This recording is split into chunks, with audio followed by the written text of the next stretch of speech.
All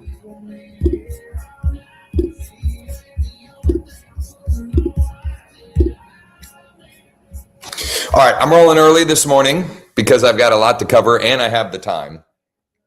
If you miss any of it, you can, of course, always go back and check out the replay from the beginning at leaddeck.ai/closers. The first thing I'm going to do is I am going to set up all of the marketing for an open house this weekend on one of my listings, a new listing that went live this weekend.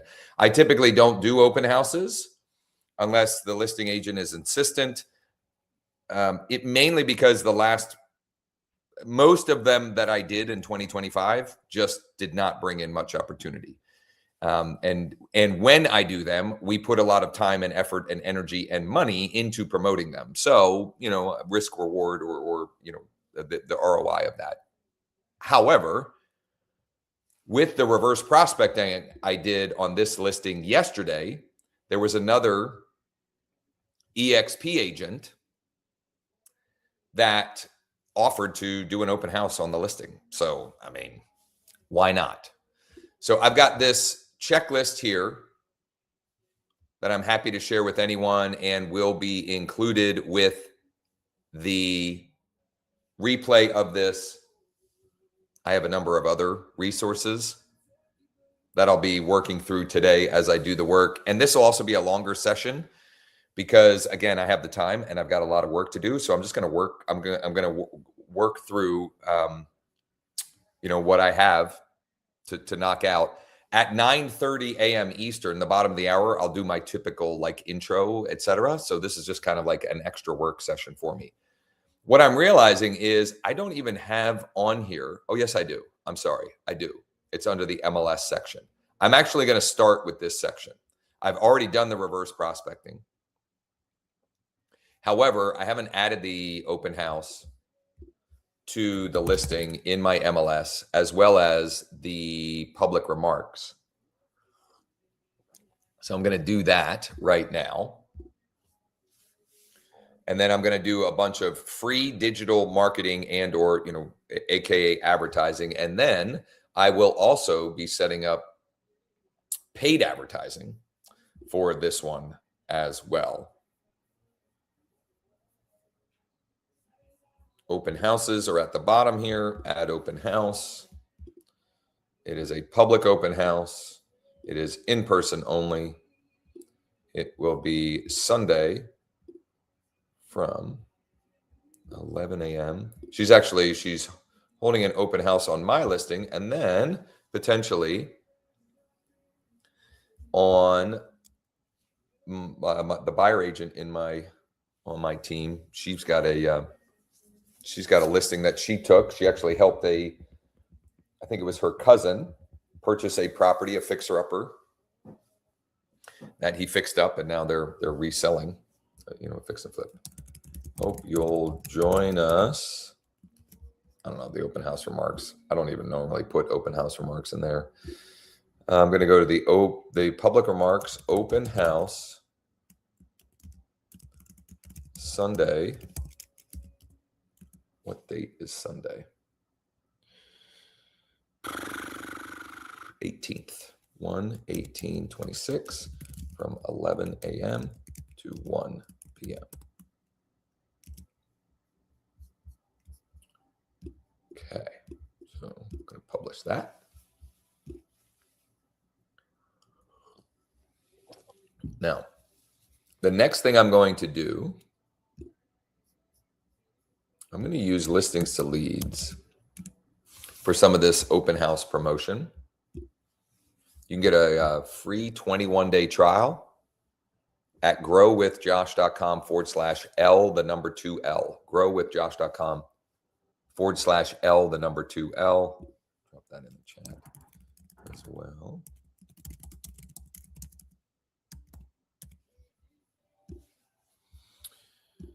So that is there. I started way early this morning. And I wanted to record this all for those watching the replay. But this will be a lot more fun in about a half an hour when everybody starts to show up, because that's when it was originally scheduled. All right. I'm going to delete this and start fresh, because when this imported, it didn't have all the photos and some other information, including the open house information, etc. So I deleted that. Now I want to grab the listing. It is my listing. It is 17055. And the listing ID is right here. So I'm going to pull that listing in. So while that's importing, I'm going to go over here and walk through this. This is a checklist that I use and follow promoting an open house, but it also could be useful if you're doing other events, first-time homebuyer workshops, workshops or things of that nature, meetups with investors, things of that nature. A lot of this will also be applicable to that. Maybe not all of it, but a lot of it, particularly the social, post to social. Oh, whatever. Let's see how we're doing here. It's still importing the listing. What else can I do in the meantime? Let me think of what else. Online ads, lead deck. Well, yeah, I can pull up.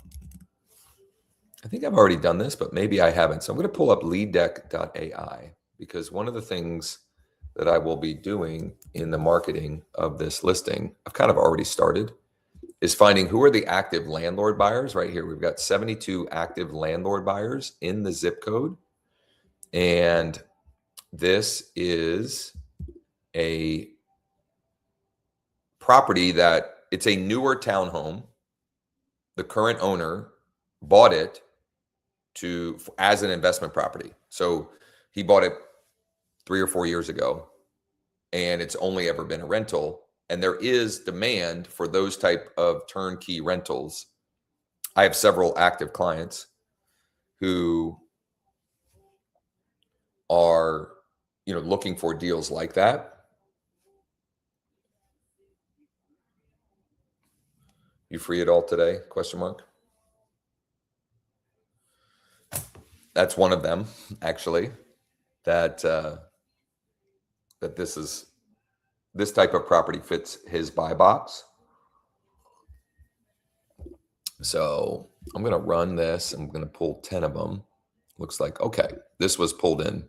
So while that's running, I'm going to pivot back here.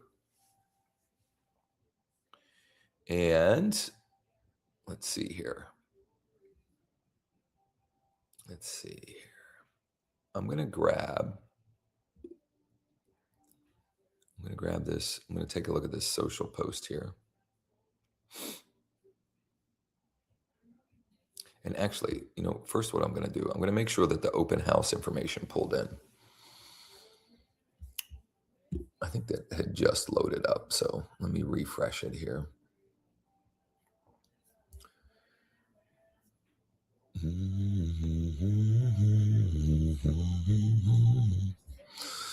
Come on.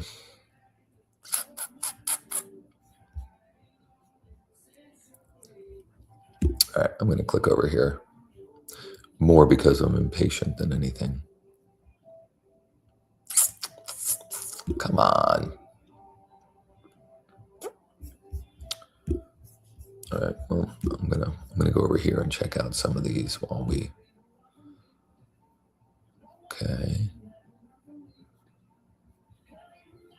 Okay, so right off the bat, this investor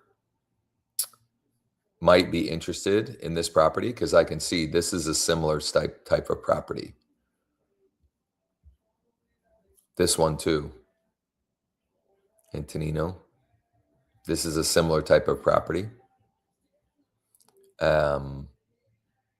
So I'm going to do outreach to them a little later this morning, but this populated here. So let me see if we can make sure. So it's got the listing date.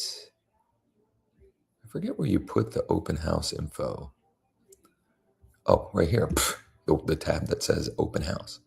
Add new open house. So I'm going to add the open house in here as well.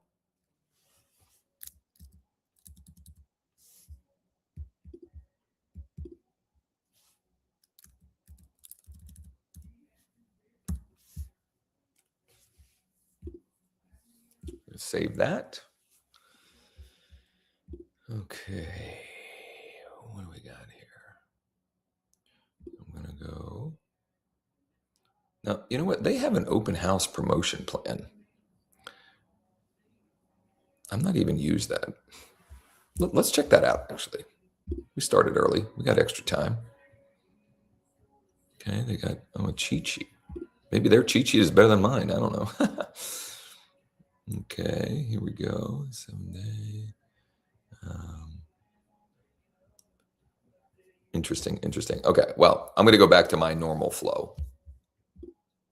So I'm going to click on social media post, edit that. There we go. Oh, so it has already weaved in the fact that there is an open house here. Now, does it have the photos right? No, son of a gun. Why did it do that? All right, hold on. I got to delete this. For some reason, I think because I uploaded, whenever I uploaded them in or something, there was a problem with our professional photos. So we didn't get them as early as we normally do. So I didn't have them on the listing as early as I normally would. So for whatever reason, it's not pulling those in. I'm just going to upload them directly here. And then I'm going to do something. I'm going to follow my own advice that I shared on our Lead Deck Founders Club Mastermind on Tuesday, which is I'm going to rearrange the photos to create more engagement and get more click-throughs. The longer people are looking at the listing on different portals or on social, the more that sends a signal to the algorithm to show that content more. So any little boost we can get to that, the more the better.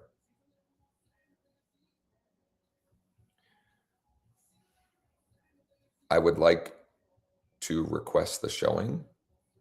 I just don't have your name, is what I was trying to say. This is a lead that came in on a different listing from homes.com early this morning.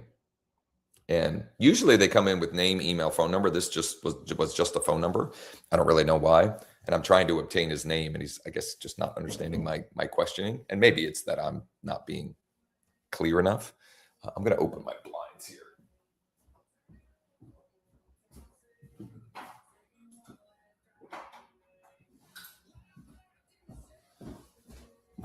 Okay, so let's rearrange some of these photos here. So I'm going to move this one there. I'm going to move this one to the end. I'm going, whoops, right there. And then I'm going to move this one up. And I'm going to put this one up in the 5-pack. And I'm also going to do something that I recommended on Tuesday as well, which is to include an image of the floor plan, because people will click that because they're like, I want to see that. That's kind of like, that's interesting. I want to see, like, what does this look like? So, and then I'm going to move, there was one more in the MLS listing that I had moved. Where is it? I think maybe the bathroom photo. Okay. So I'm going to save that.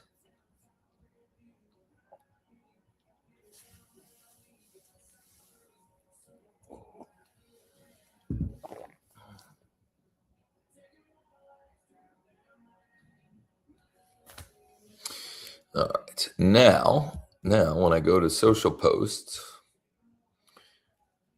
it should have an image preview that'll be a little bit.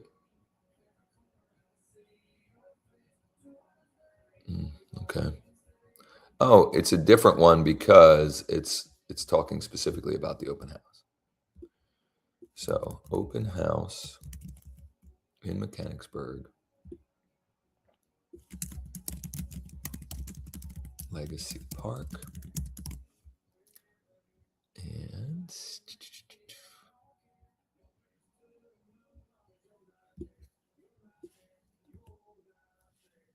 I don't know why. Yeah, for some reason, I guess it just doesn't, it didn't reset the,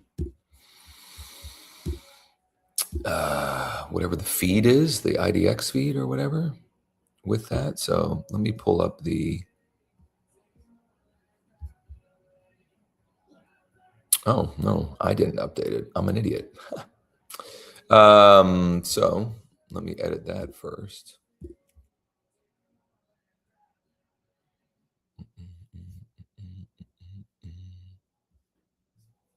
There it is.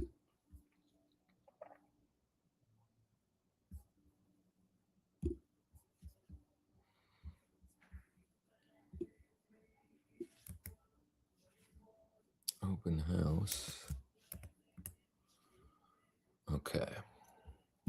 I'm going to copy this. Pop that in there. I just want that. And I'm going to put in.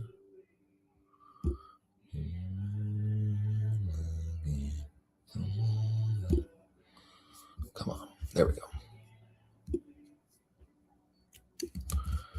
Put this in here. I'm going to play with the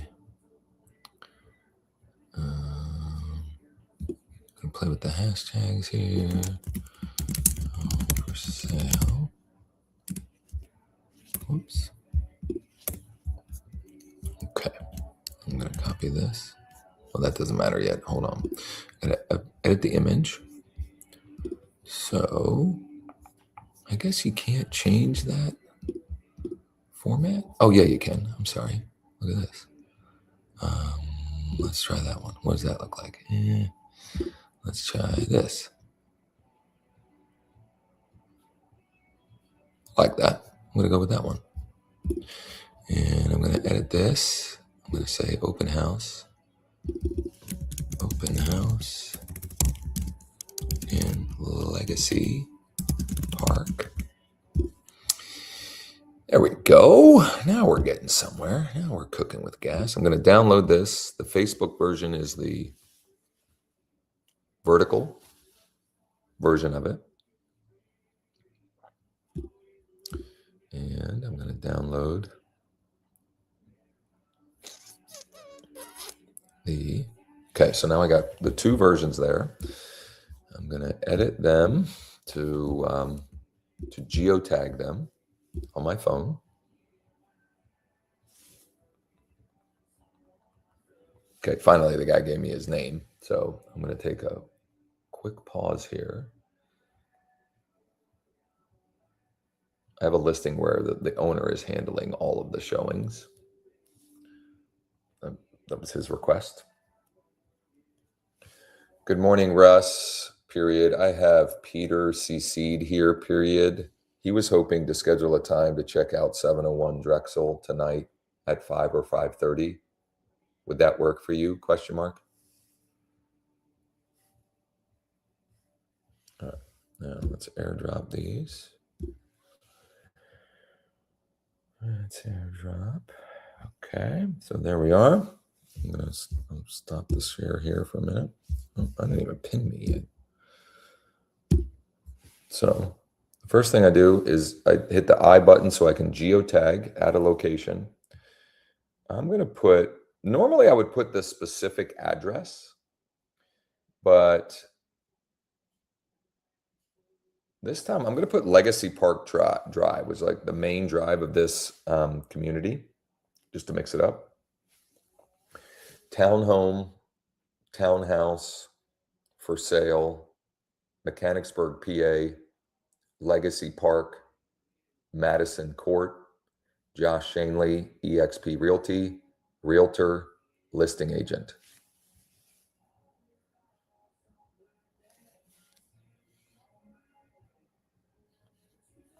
I still haven't fixed Siri to say my name right.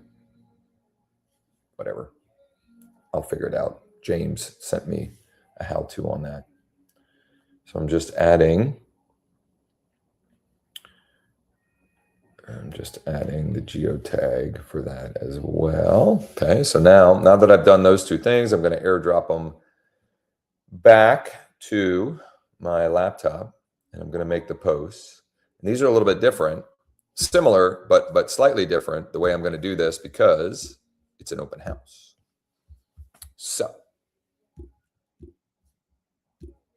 and most of you, yeah, we still got a light crowd, but I do have a checklist that will be included with the replay of this that has all of this outlined for anyone that has an open house now or in the future and you want to follow step by step. I'm going to start on Google, my Google business profile. And I'm going to choose posts, but no, hold on.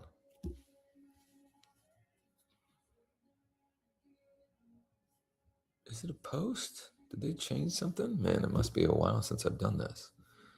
Okay, let me see if this is, so you hit post, and then instead of an update, I'm going to choose an event. Open house in Legacy Park, 205 State Drive. 118. You know what? That's good enough because it'll have the start date and the start date and time and the end start and time. 11 a.m. and 1, not a.m. p.m. I'm going to put the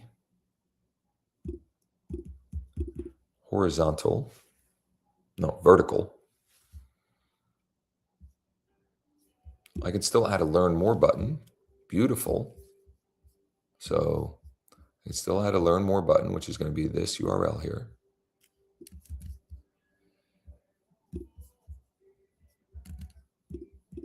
I'm going to paste that there. And then, whoops. And I'm going to delete the stuff that I can't have in here. You can't have emails. You can't have phone numbers. You can't have links. So for instant access to all photos, details, and more, tap learn more below. Let her rip. Now I'm going to go to Facebook. I'm going to go to Facebook. I'm going to switch to my my business page for my local practice. And I'm not going to make a post like I normally would. I'm going to start by creating an event. The last event that I posted. So this is when open houses jumped the shark for me, quote unquote. I went crazy marketing this thing. And we had like one couple through. So I was like, all right, I'm going to take a break on these for now. And I really haven't needed to do them. But for those that are coming on, well, you're not coming on late. I started late. For those of you just joining, I started early. For those of you just joining, I had another EXP agent offer to host an open house on the listing. And why not? And since she's willing to do that, I'm going to do everything I can to make it worth her while, because whether or not it becomes worth her, whether or not it ends up being worth her while, I'm still marketing my listing. I'm doing my best for my client regardless. So why not? I'm going to copy all of this, paste that in there. And the event name, Open House, Sunday, 118, 26, from 11 to 1, 205 Estate Drive, Mechanicsburg. Now, all of that information is in this listing several times, but I just want to make it as easy as possible for someone to find the address and attend the open house. So I'm putting it there again. The co-host, so this is my page, but I'm going to add myself as a co-host.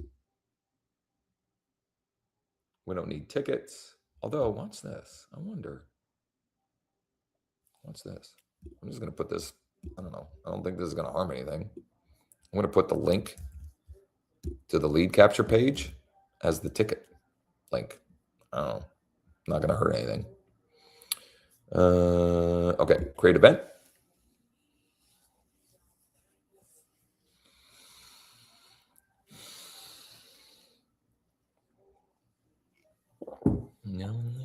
About 11 minutes. I'll do my normal intro when these are normally scheduled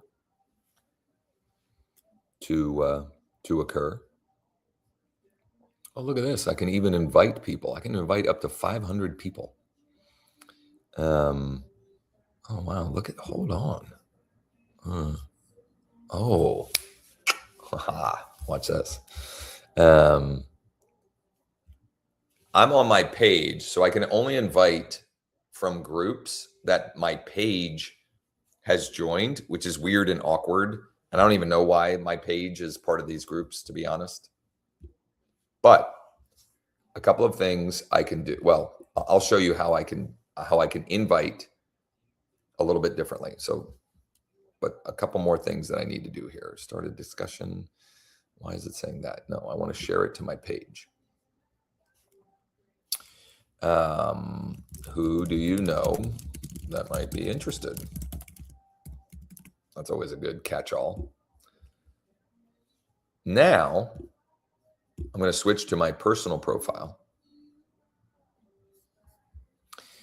And my events. Where do I find? I should be getting an invite to be part of the event. Where is it? Invites, interested, hosting. So where is it? All right, hold on. Let me think this through. Let's go. If I go to my page,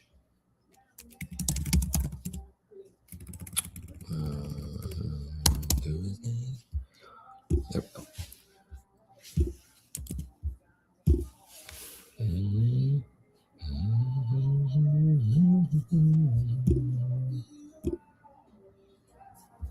There we go. I don't know why it's so hard to find that. So I'm accepting the invite from my page to be the co-host of this. And then if I hit the invite button, I can invite up to 500 people, friends, whomever, even in groups that I belong to. Now, I'm not going to do that. I'm just highlighting the fact that you can do it. Why am I not going to do that? Because I invite realtors to stuff like this using this process, but I don't want to assume like I don't know. I'm just not going to do that. But what I am going to do is, and then I still have to post a next door. If you're coming on late, don't worry. I've recorded all of this. I also have a checklist for what I'm going through right now, et cetera, et cetera. You're not coming on late. If you're just jumping on, I went live way, way earlier because I had to do a bunch of stuff anyway. So it helps me to document it and share it, and I got to be doing it anyway. So right here is this event. I'm on my personal profile on my phone. I'm going to hit the share button, and I'm going to share it to my story, which, I mean, whatever. That's not a big deal. That's all it looks like.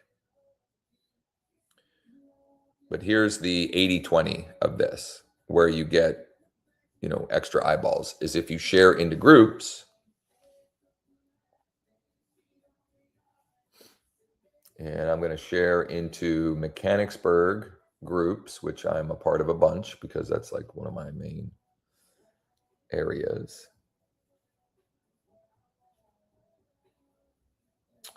Oh, shoot. I lost it. Hold on. So I tap share, and then you tap group over here. And then search for the groups. 1, 2, 3, 4. You can share to 10 at a time. So I'm going to share to those. I'm going to share that one. I'm going to try and find 10 that I can share to that are based upon the area. They would be relevant. So I'm almost there. Got to get to 10.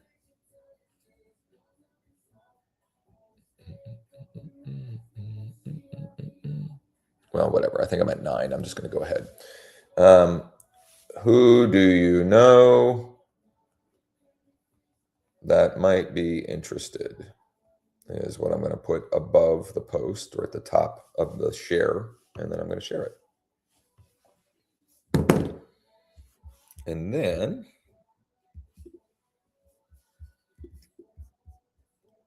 next, I'm going to go to Nextdoor. I'm going to choose post, create an event, cover photo. I'm going to choose, that is the cover photo. The start date, the 18th.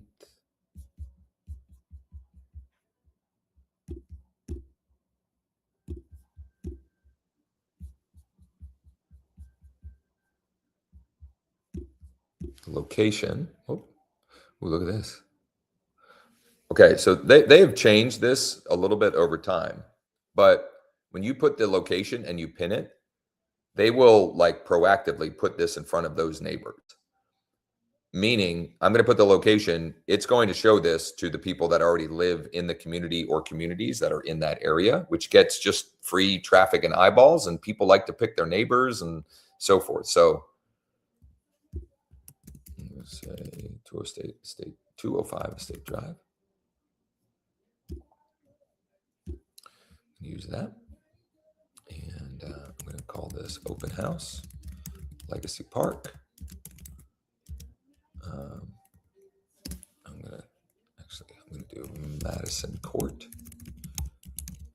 So Legacy Park is like the whole neighborhood, or the whole, I don't know, is like the community. And then Madison Court, I guess, is the actual subdivision. Sunday, 118, 2026. Can you post in any neighborhood, or does it have to be like where you live? It's whatever location you're pinning, that's where it's going to get outsized distribution. Oh, okay. Yeah. I was thinking it had to be where you lived. Yeah. No, if you don't pin it, it will pull. And so I did this accidentally. When I posted it coming soon, Tuesday on this, I think it was Tuesday, I forgot, or I either forgot or I just didn't like hit the button to actually pin it. And I have already had somebody that said, it was actually another realtor, said, I have a client who's interested in this, but I'm confused. It says Enola, but I think this is in Mechanicsburg. I don't care. They're scheduling an appointment either way. So like, doesn't really matter. But I don't know what would happen if I like tried to pin it to Colorado. Like, I don't know if it knows, like, wait a minute, this doesn't make any sense, but it seems to work. This is timely. I'm going to do an open house on my listing. Yeah. Weekend. So I had someone volunteer to do an open house on my listing. That's why I'm doing the open house. And it's also a good excuse for me to just get this new listing in front of more eyeballs. Like, you know, all the better. I'm going to run out of time to do the ad for this live. I'll probably do that later and document it, but I've gone through the free strategies. It's all outlined in this checklist. This checklist will be with the replay of this, which is at leaddeck.ai/closers. And I'll drop it in the chat as well. Yeah. Hey, you started early this morning. I had to do the stuff anyway, and I had time, and I have a big long list of things that I want to get through for myself and also share and cover. So I just turned on the live stream. You were on, Josh, even though I was on with him, I was the only one. Oh no, I did. I don't know why I didn't acknowledge you. I guess because it was only you and I. Like if it had been three of us, I don't know. I saw you. Yeah. All right. Here's what I'm going to do because we're getting close to the bottom of the hour. I'm going to mute myself for a minute, take a quick break, warm up my coffee, and then I'm going to start with my kind of typical intro and get into the rest of the stuff that I have on my list for the day.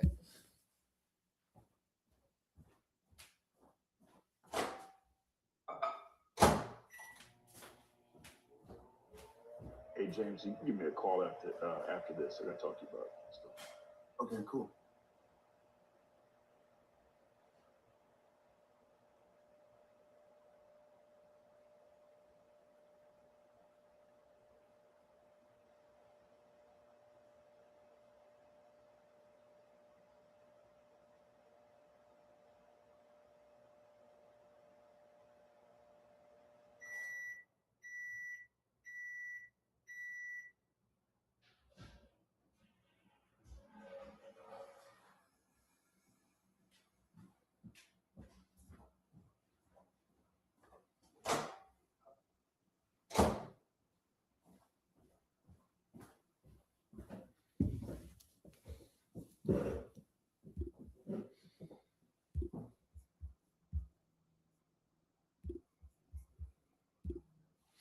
Okay.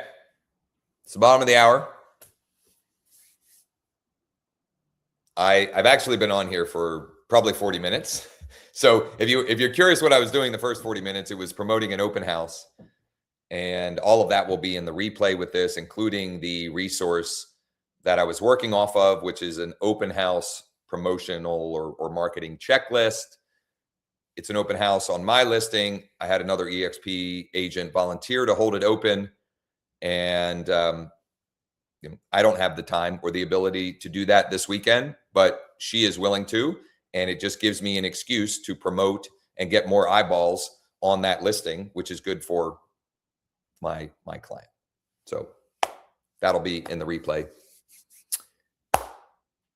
The work you're avoiding is exactly the work that will change your life. The work that you're avoiding is exactly the work that will change your life. When you embrace hard things and tackling hard things, that's where all the growth comes from. I heard somebody else this morning.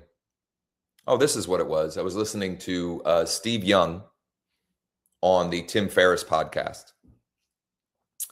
And I forget which one of them said it, but one of them said something to the effect of like, you're like the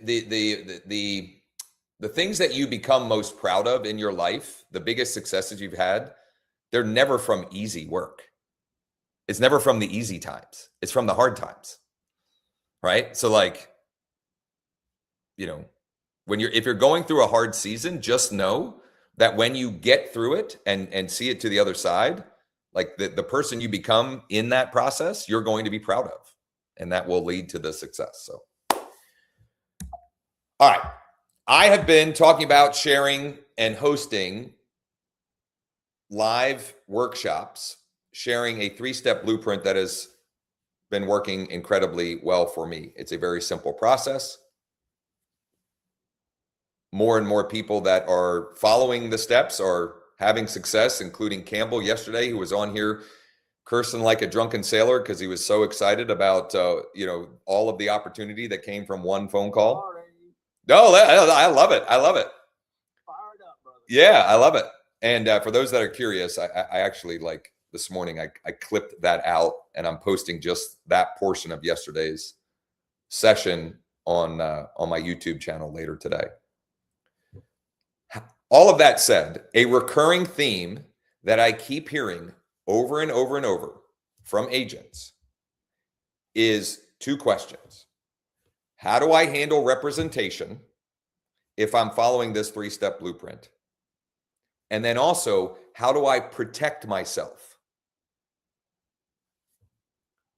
So I did my best last night. I was waiting. Sammy, my one daughter, was working out. And I was thinking through this, like, how can I communicate this more clearly? Or how can I answer this question so that it like really sinks in? So I opened up chat and I just started talking to chat, and I tried to do my best to walk through the different scenarios. So in the 3-step blueprint, we start with finding a deal. Typically, it's going to be an on-market active listing. However, Campbell, Stephanie, and Dana, since Tuesday afternoon, have all shared examples of expired listings that they've been able to get in communication with, have a conversation with, who have indicated that they would still consider selling if they brought them an offer.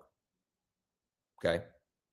Regardless, we're starting typically in this 3-step blueprint, finding a deal. Typically, we're starting with an active listing, an expired, or for sale by owner. Someone who is either actively saying, yes, I'll sell my property, or has said, I'd like to sell my property, but for some reason, it didn't happen. In that scenario, if that's the bait I'm using, when I find the buyer, my representation is with the buyer. If that buyer isn't interested in that deal, in that bait, and I pivot and try to go find that buyer other opportunities, other deals, on market or off market, I'm still representing the buyer. So I get a seller that raises their hand. Yes, I will sell my property. What's the offer? I'm still representing the buyer. My representation flips when I've brought the buyer to the seller and the seller realizes, yes, I am ready, willing, and able to sell, but no, I don't want that buyer's offer. I don't like this cookie. I'd like to explore other cookie options. At that point is when I will flip to, I'm putting on my 7-day stress-free home sale hat, and we're going to list the property, and now my representation is with the listing agent. Does that make sense? Is that helpful? Is that clear? And the people that, I'll be honest, no one that I can think of that has directly asked my question is currently live on here. But is that a clear and concise way of walking through that scenario? Does that make sense? And if not, please, because then I'm going to flip to the next part of this. Josh, let me ask some follow-ups there just to make sure, and it'll probably be beneficial for everybody. Oops. Go back to the slide, please. I did. Yeah, that was accidental. Okay. So what you're saying in essence is once we have the known property and we go out and we find the buyer, we become the representative of the buyer and we'll have them sign a buyer's brokerage agreement with us to represent them in that transaction. Is that what you're saying? Yes, but I don't have them sign anything until we're writing an offer. I'm not suggesting that's how everybody should operate. I'm just trying to make it clear these example scenarios, and in my experience and from the transactions that I have done over the last 6 months, and also this is how I operated, years and years ago as well. We often come back to what created success for us in the first place. Let's go back to the NAR settlement that changed everything for how we have to do real estate, because we have to have an agreement with the buyer before we take them to see a property of what the commission is going to be. Okay. That's one of those things that EXP is going to hold you to, as well as our brokerage. How are you getting around it? Because I see the smirk on your face. I'm just not doing it. Either, Josh. Campbell, I'm not doing it. It's nonsense. It's nonsense. It is nonsense. It's complete nonsense. I have an agreement with them and I disclose and I'm transparent, whatever. But I have an agreement when it's known in existence that there is other written paperwork.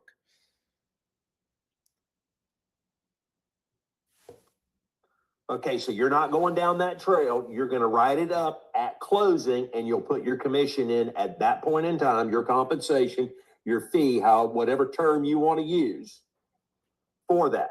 Correct. Have you discussed that with the known property owner in advance, or do you just present them the offer and this is what I'm getting compensated out of it? Oh, it's at that point, unless they've already told me what they're willing to compensate. Unless unless the seller, so if it's an active listing and the listing agent has told me, hey, my seller is willing to compensate X amount, or if it's a for sale by owner.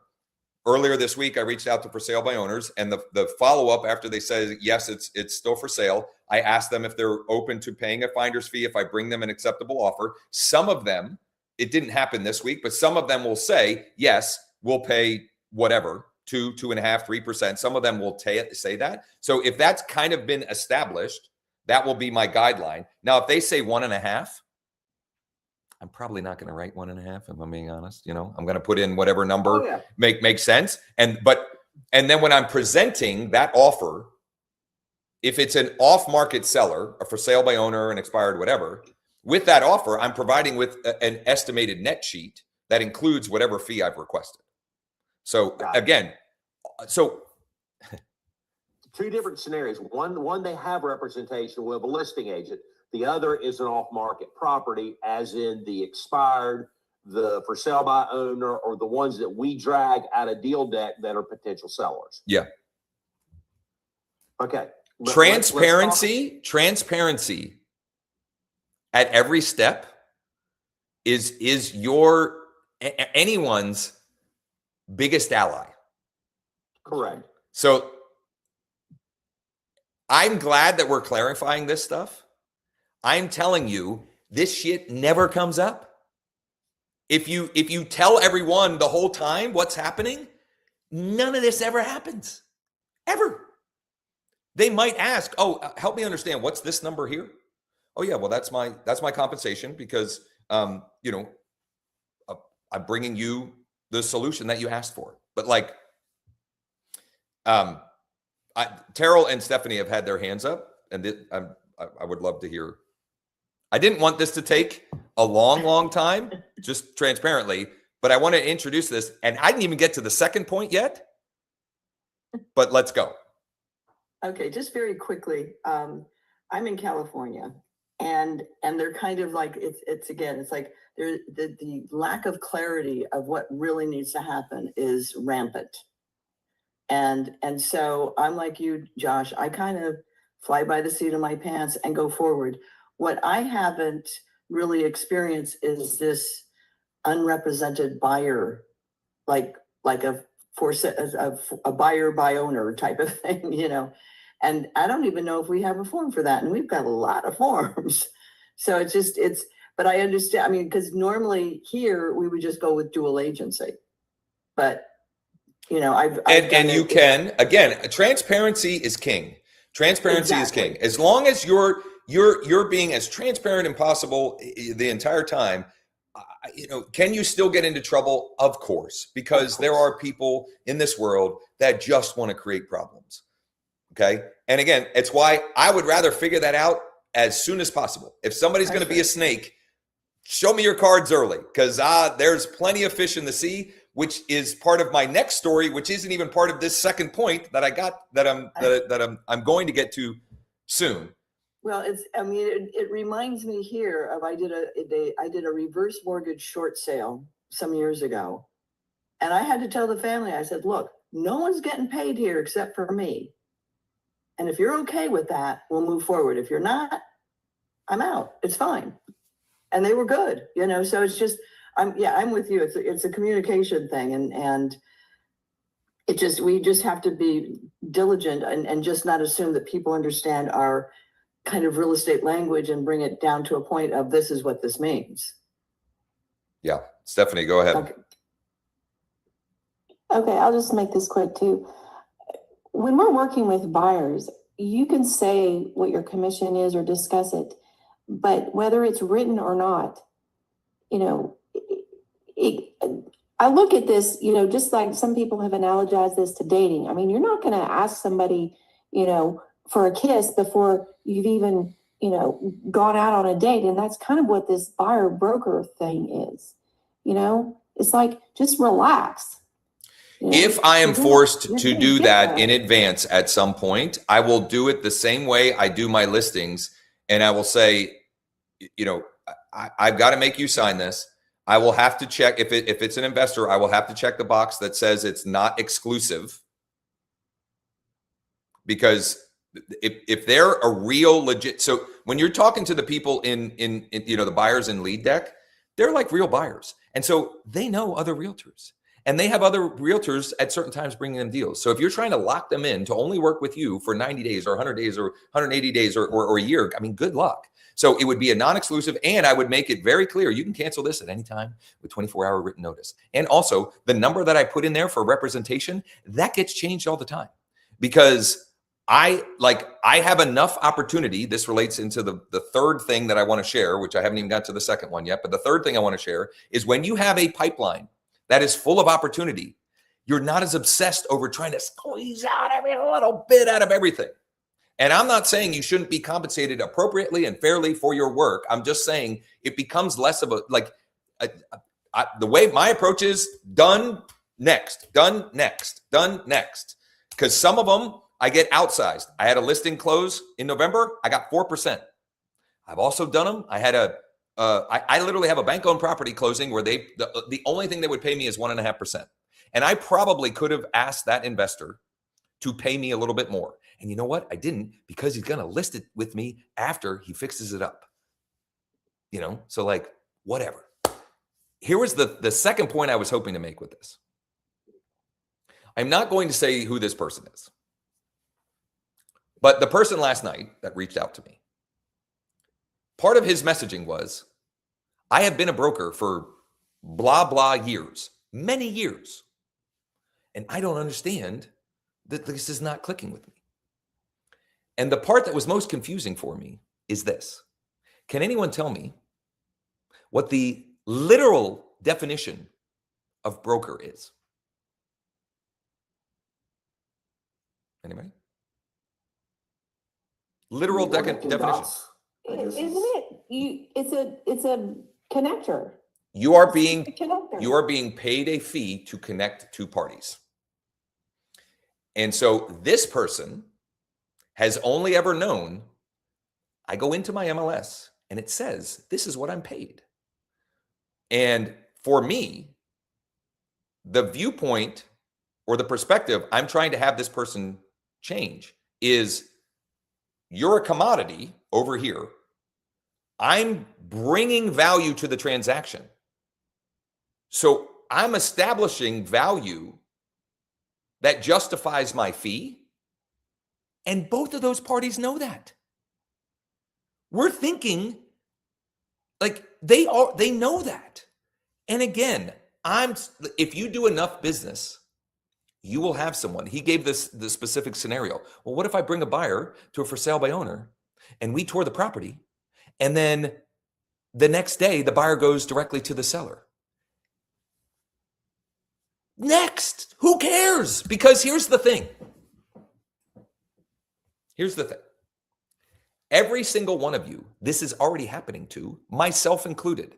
What do I mean?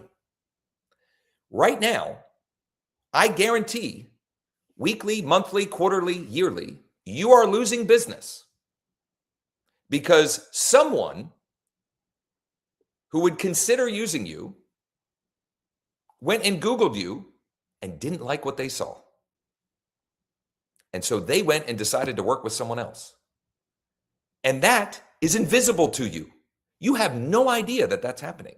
I know for certain it's happening to me. How do I know that? Because routinely, I have people in my database that I find out have closed a transaction with someone else. They either I didn't do a good enough job, or they didn't like what they saw when they went and Googled me. They don't like my goofy faces. They don't like whatever. It's already happening. So who cares? Who cares? Which leads me into my next transition. I didn't talk about this yesterday, but not that it matters. I had an appointment with a seller. Gosh darn it. Hold on. I got to call Sam. He and I play phone tag all the time. This is the guy with the giant house. Sam. Good morning. How are you, buddy? Yeah. With two things. Did you ever get with your partner on the townhouse in Legacy Park? Okay. Okay.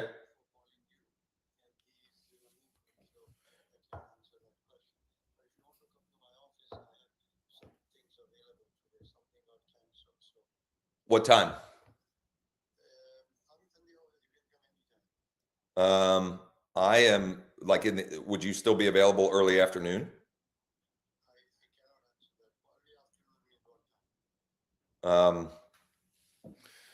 Because I'm tied up till 1:30, like 2. How about this? I'll call you at like 1:30, 1:45. What's your office address?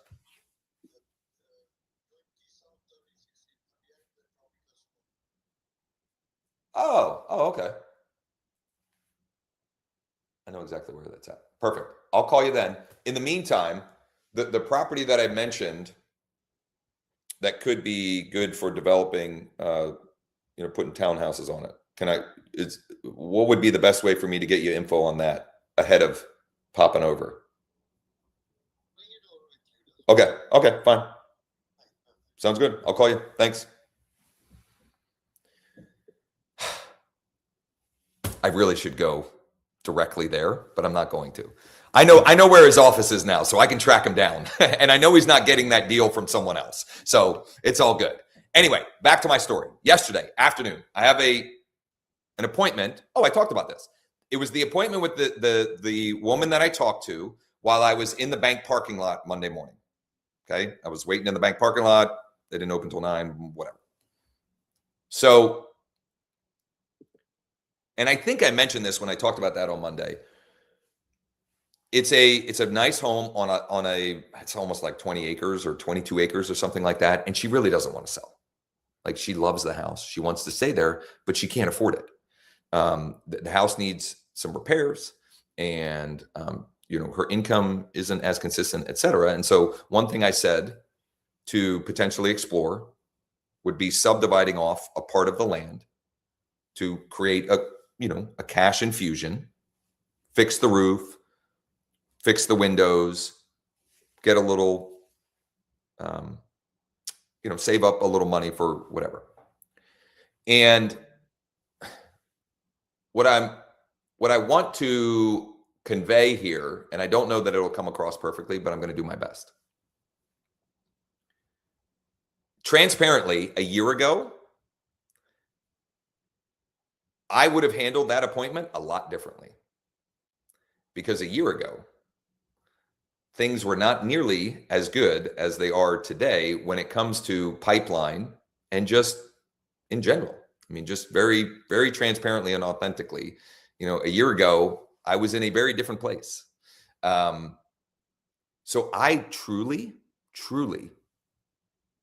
did not care about the outcome that day, as it related to me. I only cared about listening and trying to find any way possible to help her accomplish what she really wants to accomplish, which is stay there.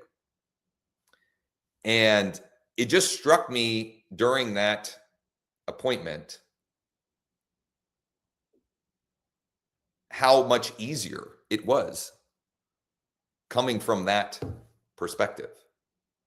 Meaning, I didn't have to think about overcoming objections or creating fake scarcity or using NLP or whatever, embedded commands.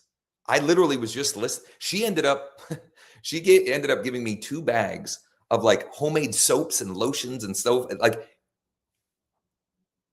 And also, at some point, she's going to need to sell it. Who do you think she's going to use? She is not going to talk to anybody else. I guarantee it. And if we can subdivide off the land, I'd love to sell. I'm good at selling that stuff. I love selling that stuff. So there was still something in it for me, But I genuinely did not care about the outcome of that, other than truly understanding what would be in her best interest and getting her that desired result.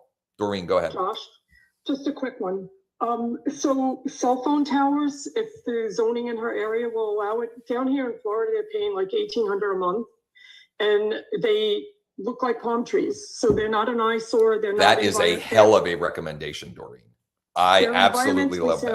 Also, what's that? so also they're environmentally sound. Oh, yeah. Also, and then the other thing would be solar leases.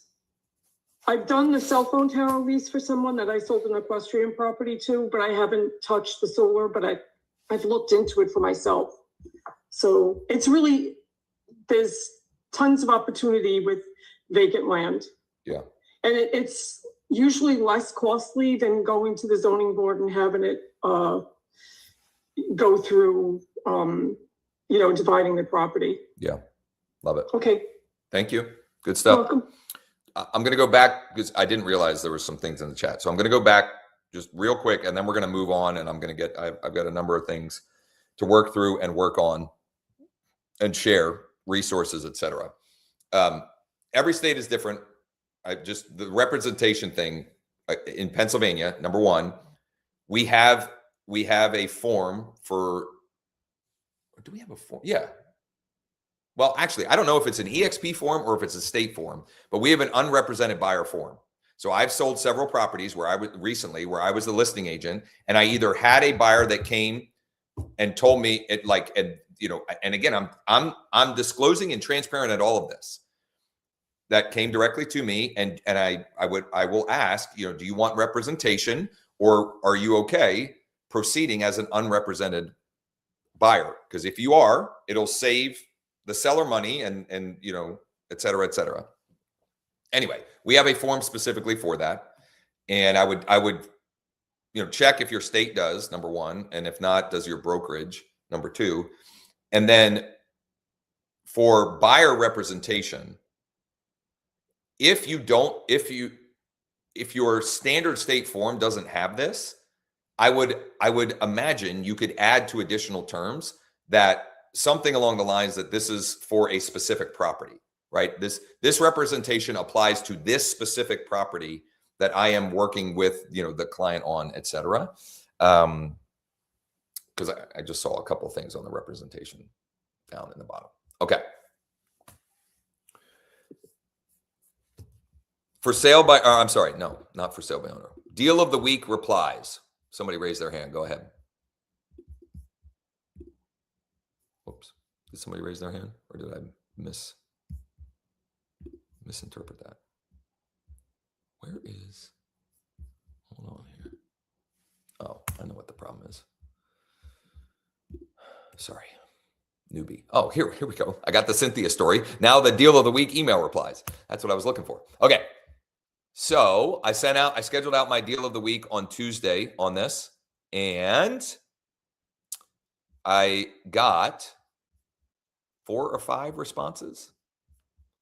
So I figured I'd share how I'm then following up with them. What I did, because I was busy, if I was not busy, I would have sent each of them a personal video reply. I was busy, so I just wanted to record one of them and not make it personal. So if it was personal, I would have their name flashing in lights on my phone, and I would be speaking directly to Terrell or James or Stephanie or whomever. But I was busy. So I created and recorded a Loom that was just generically about the property and the deal of the week. And then to continue the conversation, I told them at the end, if you would like me to send you all of the photos and additional info that I have, or maybe I said photos, or if you'd like to check it out in person, just reply to this and I'll get you that, or we can schedule a time. I wanted to share it for 2 reasons. Number one, to show you how you can still make it feel like a personal reply and not personally reply like in that fashion. And number two, I am getting some response. Now, this goes to a big bucket of emails. so every week I'm like, man, I wish I would get more replies, but this one, it got 5 or 6 replies, something along those lines. Any questions about that before I go to what I'm going to schedule? This is closing a loop from yesterday. The guy that I talked to about the horse property, I'm going to send out another mass email to my database, but it's not going to be the full teaser here. It's literally just going to be it's going to be more like a text message, essentially. And it's just going to be, hey, who do you know that's looking for a property that has horse stalls, or horse property in Cumberland County? Go ahead, James. Yeah, I've got mine scheduled. It'll go out this morning. Is there a way to schedule texts? Because I want to bump text them. But do I have to just do that at the time, like after the emails go out? Yeah. Yep. Okay. And honestly, to me, that's a that is an example of something that is a feature, not a bug. Meaning, it sounds great to be able to do that, and then you do that and you forget, and you're out on an appointment or whatever, and then you come back 5 hours later and you're like, I have 35 text messages, replies that I need to reply to, and now these people are in a different, as crazy as it sounds, 5 hours from now, these people may have completely moved on. They don't even remember what they replied to. So I think it's actually a feature that you have to do that. And because then to do that, you have to think through, do I really want to send 250 text messages right now? Do I have the capacity right now to respond and engage with the folks that respond? Because that's all you're trying to do is a conversation, right? Yeah. And I've got 8,000 people in my database too. So yeah, that could be a nightmare. Yeah. I'll tell you, my buddy who I'm listing his property, he is I love him to death, but man, oh man, he asks 10,000 million questions. I mean, oh my goodness. Sorry. Did you have a follow-up there, James? I'm sorry. I got distracted by his text message. He just cracks me up. Proceed. Yeah.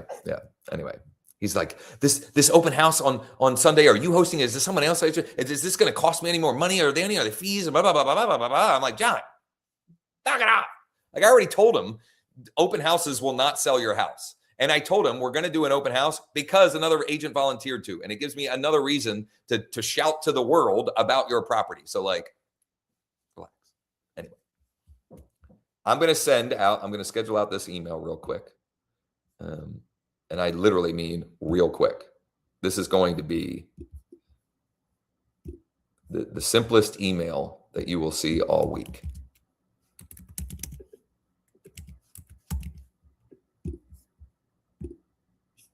This is not ideal to send on a Friday morning, but better than nothing. Ideally, especially if you're sending out a deal of the week email, if you can, Tuesday, Wednesday, Thursday, late morning or early afternoon. Those are when open rates are highest. I think the next highest is Friday morning, so it's not the end of the world. But in a perfect world, I would have sent my deal of the week email on Tuesday and this one on Thursday. Who cares? Better done than perfect. This is Thursday. What's that? This is Thursday. I know, but I can't. To schedule them, it has to go a day gotcha. later. Yeah. Gotcha. Yeah. Okay, sorry. Yep. All good. And also, if I was sending it to 200, I would go and manually send it to 200 because I can select 200 and send it. But if I try and manually send it to this entire email database, I will have to go through 30 pages of 250. And I have actually done that before because I had something that I felt was so urgent that I didn't even want to wait 24 hours to do it. So I think it's an example of something that maybe that's not the most efficient way to do something, but it was effective or can be effective. And so it's sometimes work that you just kind of suck it up and do it. I'm going to say stunning horse property in Cumberland County.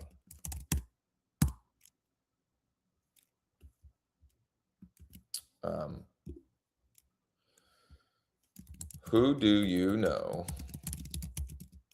that might be interested in interested in or looking for a horse property in Cumberland County.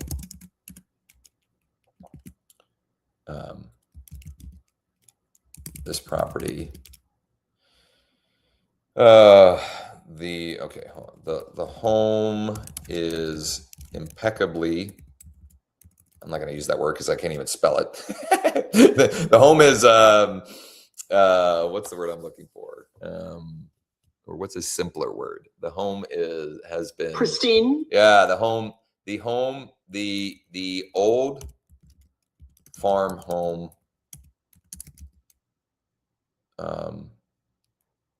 is in pristine condition. I don't even know if I'm spelling that right. I think I am, but and there is over 15 acres.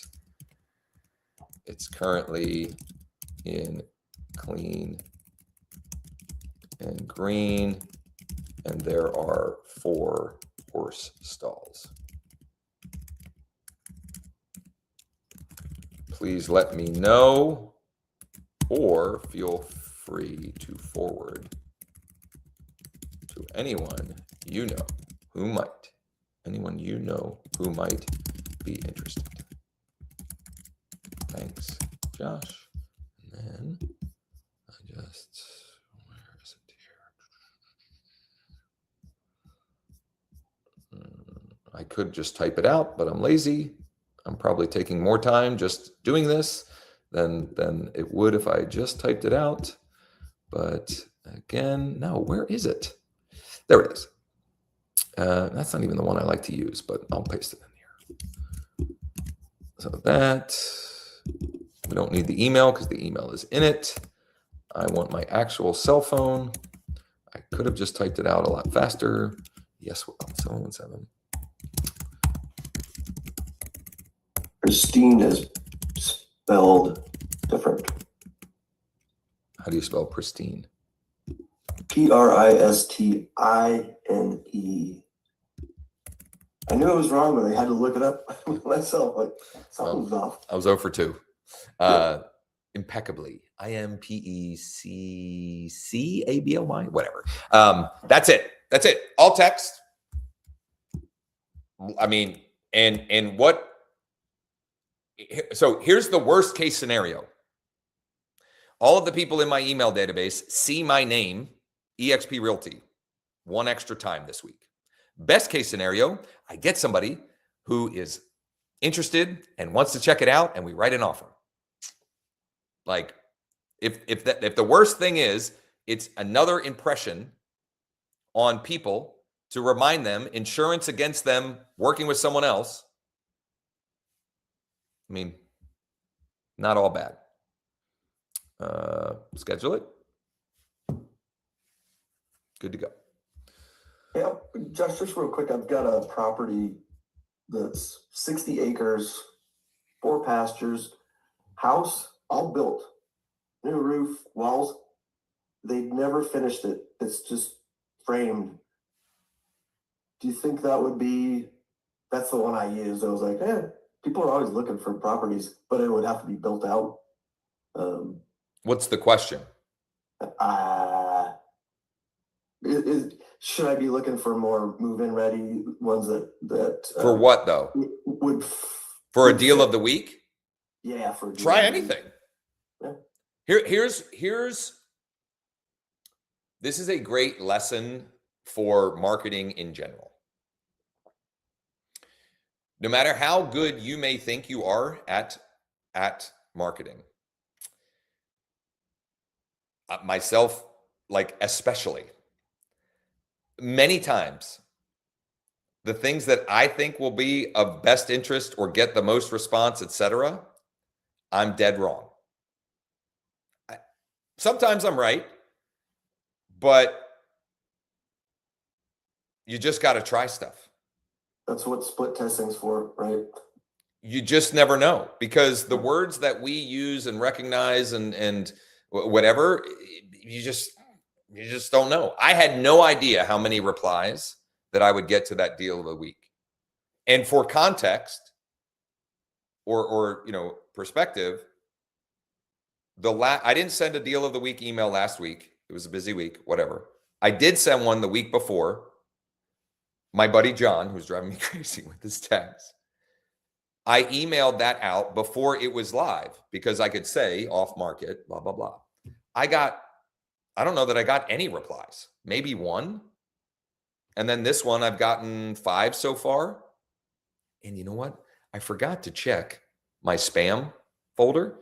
If you send a deal of the week to a big bucket of people, like a big, if you send it out to, I would say any number in the hundreds or higher, and you don't get any replies, check your spam or junk folder, because some weeks I think that's weird. I didn't get any replies. And then I have like 5 replies that showed up in my spam folder for some reason. I don't know why, but it does happen. So Susan, while you share that, I'm going to check my own spam folder, do my own recommendation. Go ahead. So I just wanted to say, if anybody is really doing horse properties, since I own horses, they're going to be more interested in the barn and the horse facilities than they are the house.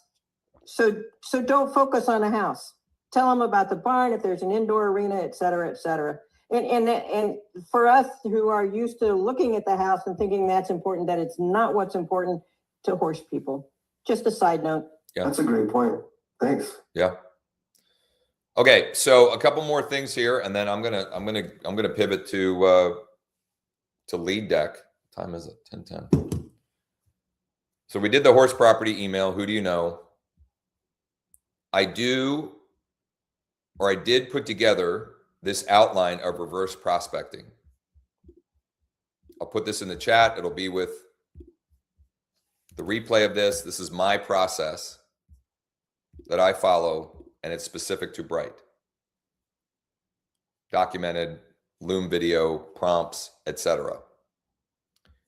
I will also include, I have on this list that I'm going to promote this listing, which I did during the 45 minutes that I was on earlier than normally scheduled. I will include and share that as well. Some literally in the last 24-hour enhancements to lead deck. This is still a work in progress, but you can take a screenshot. If you have, like in Bright, oh shoot, did this not save? Hold on. I got to check if I actually saved the edit that I made. I did not. Oh, so I got to save that. In Bright,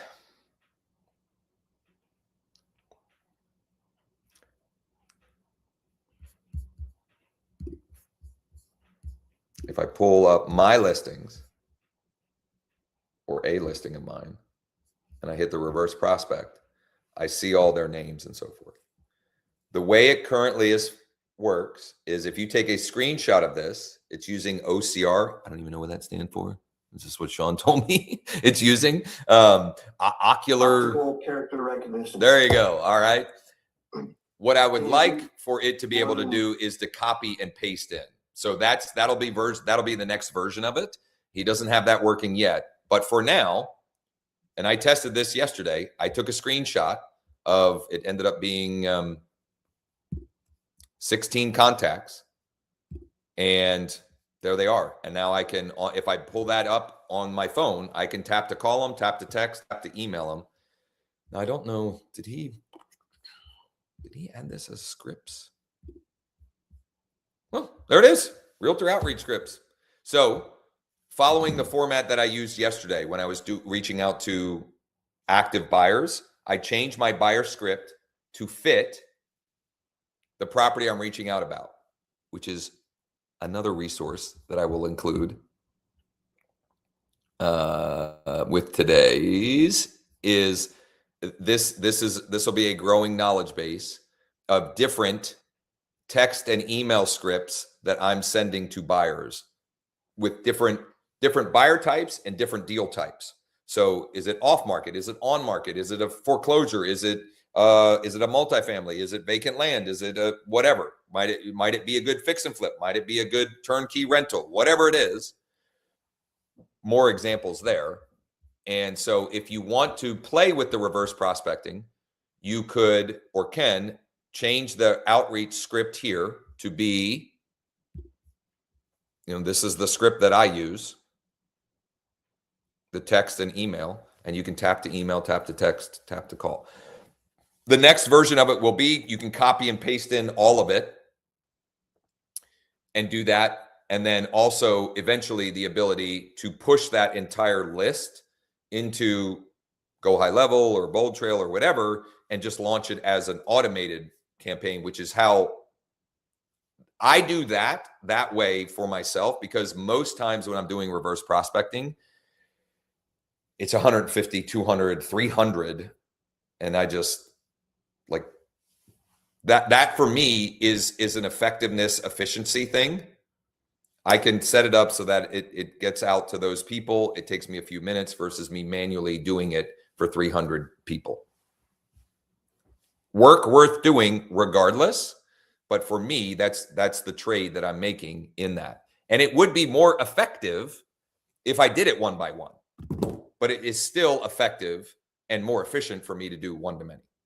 So it's still effective enough that for me, that's the decision I'm making. Quick question. Yeah. Josh, the MLS has that client ID specific to each client. I told him we need to add that too. Yeah. So when you're doing it in Bold Trail, you said you were putting that. So I'm doing it in Go High Level, and I put the client ID as company name, but then, or maybe it's business name, but then when you merge it, you have to, it's the naming, the nomenclature or whatever, the naming structure doesn't match. So I think you tag it as business name, but then when the merge field is company name, but it's the right one. And if I might have it reversed, it might, when you import it, it might be company name, and then when you merge it, it's business name, but it's one or the other. Okay, because that's important. I get those from other agencies. Like, I have no idea. I have no idea who you're talking about. What's the client? And we can't see their client for good reason, which is why they use the client ID. And sometimes you have to educate the agent, because they don't even know that they can look up by that ID. So I tell them that 5-digit ID that included, if you go into Bright and you choose your contacts and you pop that into the search box, it'll show you who the client is. Yeah. I got one the other day. I was trying to find out which of my clients looked it up.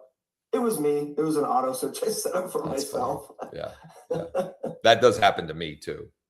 It was actually this property that's, just studs. Anyway. Yeah. I'm going to reply to John real quick. I am promoting and marketing it heavily because it just means more exposure for the listing. But Jesse is the agent that is hosting it open, period. No additional fees or anything along those lines. And quite honestly, it is very unlikely that the buyer will come directly from that. But it may be that we get an additional buyer because they see the open house signs or they see the promotion online, etc. He better give me a hell of a review when I sell this thing fast, because he's driving me nuts.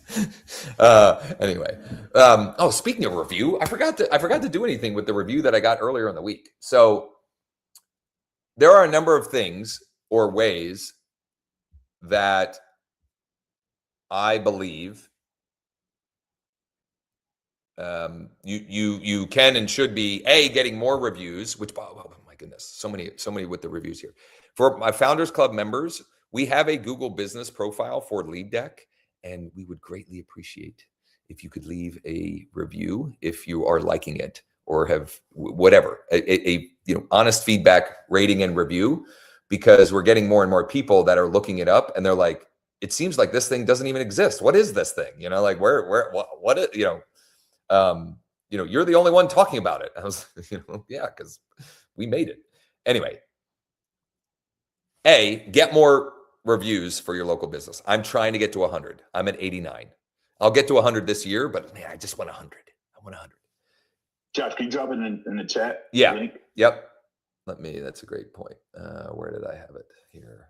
I have a calendar event every Thursday to send a request for a review. And here's the thing, or here's a thing to consider. You can get reviews from people that didn't just close a transaction from you.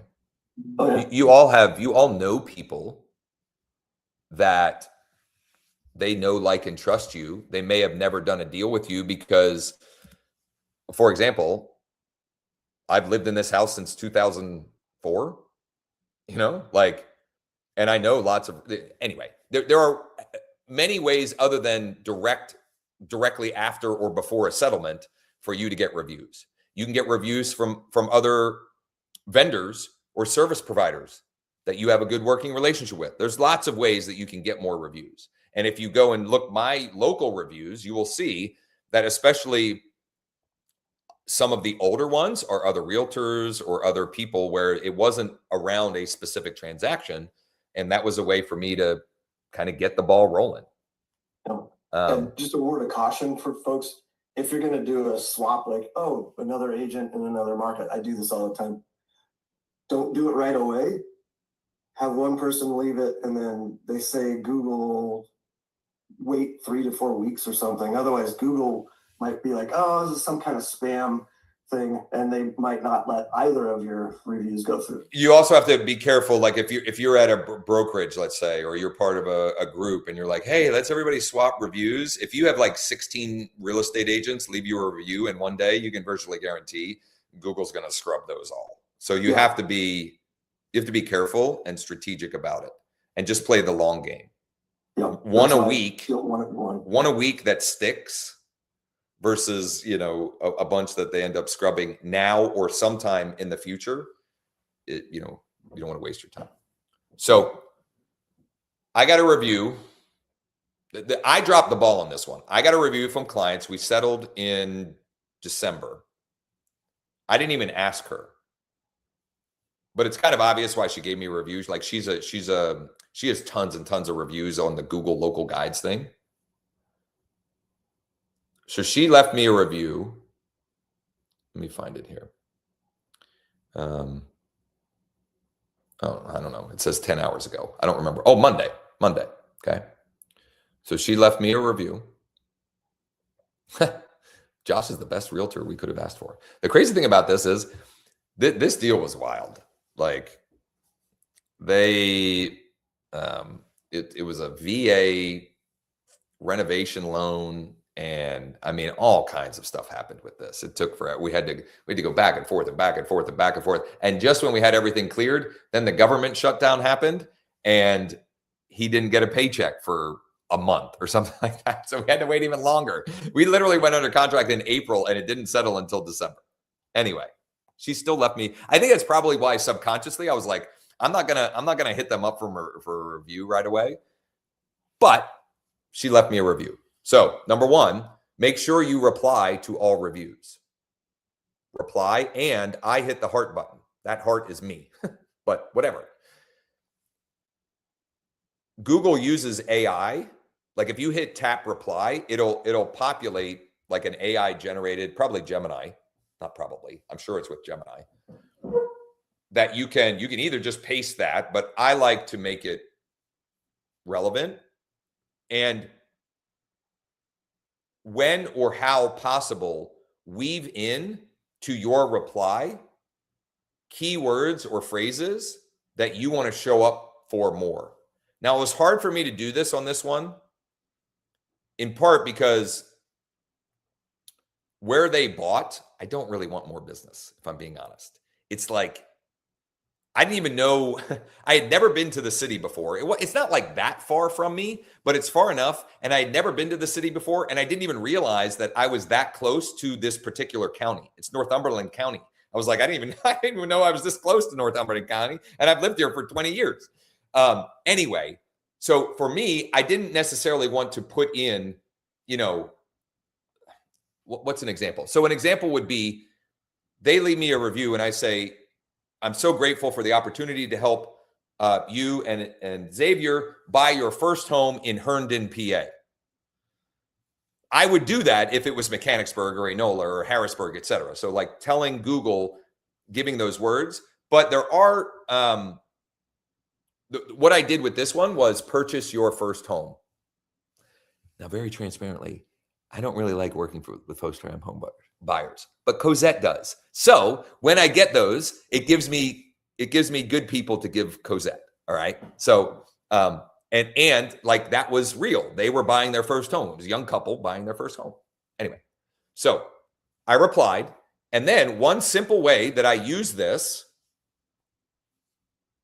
without me having to say anything is I screenshot it, okay, with her review and my reply, and then just add it to your story. And you can put music to it or whatever. Actually, let me do this first.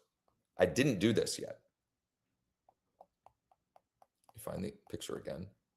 Hold on. Where is it? There it is. I didn't do the optimization. So I'm going to geotag it. Now, I'm not going to geotag the house they bought because, again, I don't want nothing against Herndon, PA, but like, anyway, I'm going to tag where we had settlement, which is Camp Hill, PA, which is an area I definitely would like more business in. So I'm going to tag Camp Hill, PA. And then for the caption, I still haven't done your recommendation, James, to get my name to spell right. My last name. eXp Realty, Realtor, Listing Agent, Buyer's Agent, Reviews. It's good enough. Good enough. So now I've got that as the caption and I've geotagged the screenshot because it's just a screenshot on my phone. Now, if you're out, if you take a picture, like if I take a picture, at least on my phone, if I take a picture of my house, it geotags the place. But you're adding the geotags, like when you download an image from Listings to Leads, it doesn't have a geotag. I've got to get to some calls and texts and so forth. But anyway, so now that I have it optimized, I'm gonna create a story. And I'm just going to post that as my story. I'll add some audio. I mean, why not? Oh, here we go. I don't think it'll come through here, but this is how you do it. This is how we do it. I don't know if you can hear that. Little Montel Jordan. So I'm going to share that. Now that was on my personal profile, but I'm going to do that on this is my Josh Shanley EXP page.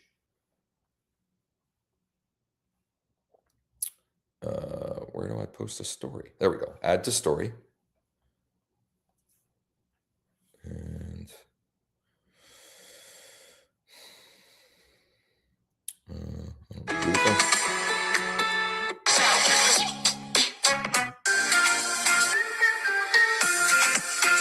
there we go.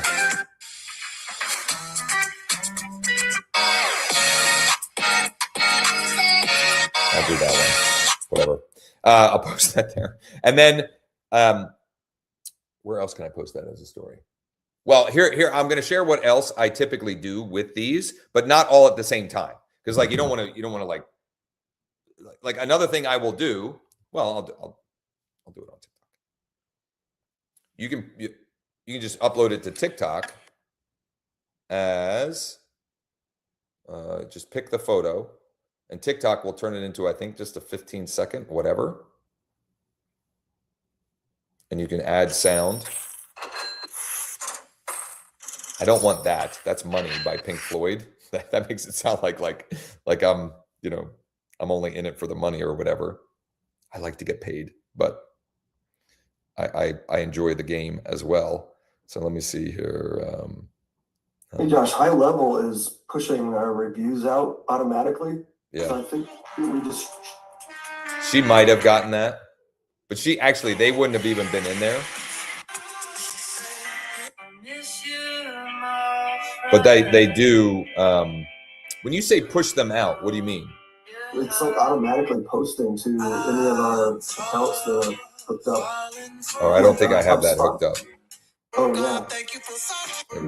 But for your personal profiles, which you do want your friends and family and sphere to see, then you could go in and share it from your business profile, right? Yeah. Yeah. So I just made a note to do that. So I wasn't. Yeah. So there are some free, simple things that you can do. Number one. Number two, reviews like that are great as like retargeting ads in whatever, like on Facebook or on Meta, Facebook and Instagram, etc. Because it's someone else telling the world you're good at what you do. It's not you telling them. It's, you know, it's someone else. And that's a topic for another day, the whole retargeting thing. I do have in the school community, the free school community, leads, listings, and leverage. If you go to replays, mastermind replays, there are several in there on retargeting. If anybody wants to do a deep dive on that. The other thing I've recently done with reviews is, this references something from Monday or Tuesday. The smart campaign, the email sequence that I have going out to leads that I'm capturing with the website lead capture script with fastcashoffers.ai. In the writing of that sequence, I used AI to help me with the writing of that. And what I fed it was I literally just copied and pasted. I opened up my reviews and I just copied all of that and pasted it in and said, here are a bunch of Google reviews with people talking about, you know, their experience with me. Use this to help me draft a 3 email sequence that would compel someone to want to do business with me. You know what? I can dig up, I'll add to that document the prompt that I used. I don't have that doc open right now, but the prompt that I used to help me write those emails, I'll add that to that doc, which is referenced earlier in the week. I forget what day that was on but if you leaddeck.ai/closers, I think it was episode 8. No, 7. Yeah, episode 7 has the website lead follow-up sequence. And I'll add to that doc the prompt that I gave ChatGPT. Now, what I can't, I mean, it has to be your own reviews, obviously. But at least the prompt that I told what I was trying to do with the reviews for those that want to use that with Chat or Gemini or anything else. Oh, Josh, real quick. yeah. You said something earlier about you added the review that you just did the screenshot of to your EXP story or page or profile, or what was that you added that to for So EXP? I added it to my story on my personal Facebook profile. And I put it on my story on my Josh Shanley EXP Facebook page. So my local business Facebook page. Gotcha. So it's because it's 2 different audiences. The reach will be different on the 2 of them. Okay. I also, actually, I'm going to do this tomorrow, but I will make that a Google business profile post. So I will create a post. It'll be that image. I will copy and paste Shannon's review, and I will choose call now. The reason why I'm not going to do that now is I already posted on Google Business Profile like 2 hours ago, and I'm already too inconsistent with my posting there. So I'm going to save that for tomorrow so I have something to post. But that'll be what it looks like. The image will literally be that screenshot. The text will just be Shannon's review. I'll just copy that text, and it'll say tap call now if you're thinking about buying, selling, or investing in real estate here in Central PA. That'll be the call to action. I shared update or enhancement number 1 for our Founders Club members, Lead Deck Founders Club, which is the realtor outreach, the reverse prospecting. But we also have another update. How do I find this? If you go to Deal Deck and you choose MLS import, you can import expired listings. So if you go into your MLS, export the spreadsheet with expired listings, it has to have the full address, not in one box or one column, but it has to have the street address, the city, state, and the zip code. I say that because the default export in Bright did not have that. In Bright, I had to switch it to a standard export, and then it had that. You upload it, and it goes and finds, or does it? I think he was just having, maybe I broke it. I think he was just having me test the fact that you could import and it would find them. Because I don't think, or maybe I have to run the deck. Hold on. Maybe this is user error. Hold on. Did I run this yet?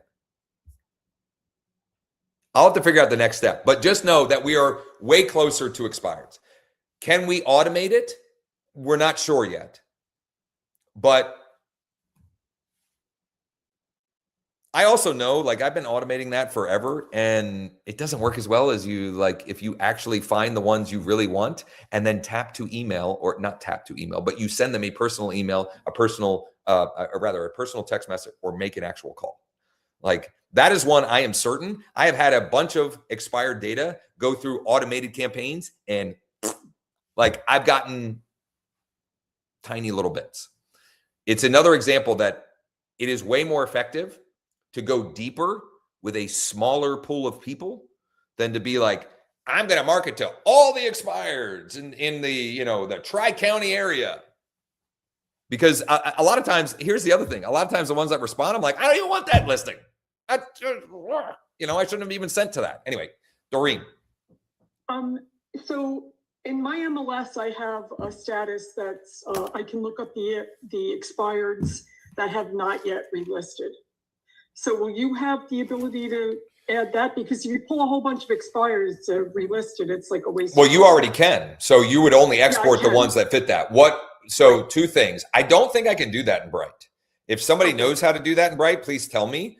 But what the plan is that when you run this deck, we'll also use AI to check, is this property actively listed on one of the portals? I mean, it doesn't, like any of the portals, it still won't be perfect or flawless, and none of them are, but it should significantly lower the chances that they're already relisted.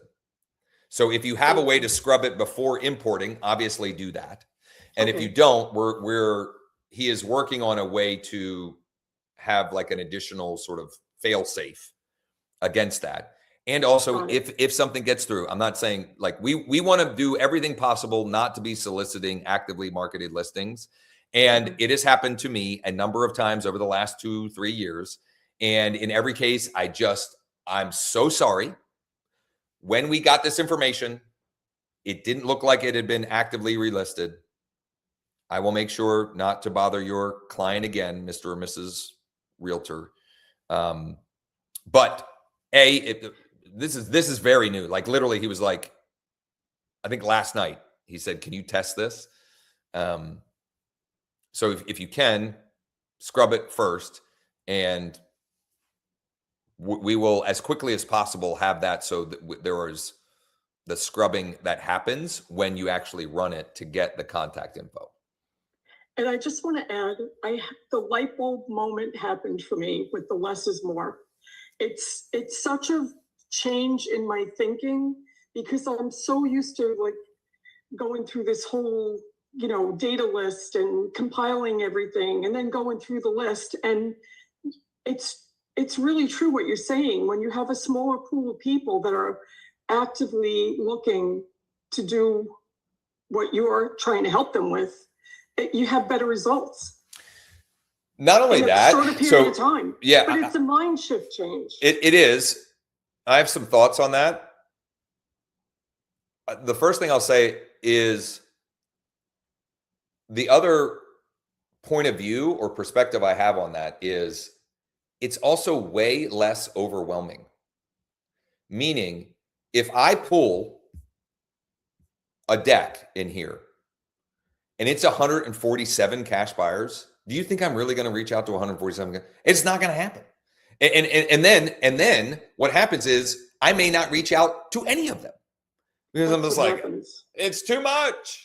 If I'm being honest, it exhausts me, and then I can't make the calls that day, and then they start to age, and then the data has to be pulled again. I was doing what you say you did about, Frankensteining everything together, but by the time you do that, it's exhausting. For me, it's mentally exhausting. So I can't even get on the phone after all that. And then, like I just said, the information gets aged and it's no longer good, and you have to do it again. So it became an endless process of being unproductive, quite honestly. Yep. So I really appreciate Deal Deck, is what I'm trying to say. Well, thank you. But I had to wrap my head around going, less is more. Yeah. And it finally happened this week. So For Campbell too, because I had to beat him up several times, and it finally started to connect it. I don't need a whole county's worth of cash buyers. Years, Josh. And if you're doing something one way forever, Totally. it's really, it's hard. A couple of other thoughts on change. this. A couple of other thoughts on this because I want to piggyback on this. The other way to think about it is if I used the number 147.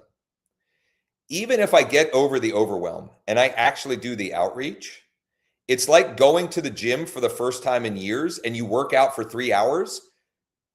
You're going to wake up the next morning and think, I'm never going back to the gym. That was the worst experience ever. Versus a little bit each day, you grow your muscles, and then all of a sudden, okay, I can handle a deck of 25 now because I've been doing 5 a day for 3 months. I can take on a little bit more. I've gained some muscle, mass, and the other thing, I've said this a couple of times this week, and I don't know why it took me this long to make this association. Most of us, our entire realtor careers, have been experiencing or have had the had the experience that internet leads. However, if you generate them for free or you're paying for them, the conversion rate on them is just not good. It's very, very much a numbers game. 0.5 to 1%. Yesterday, the 3-unit off-market multifamily, I called 3 and I got Cam.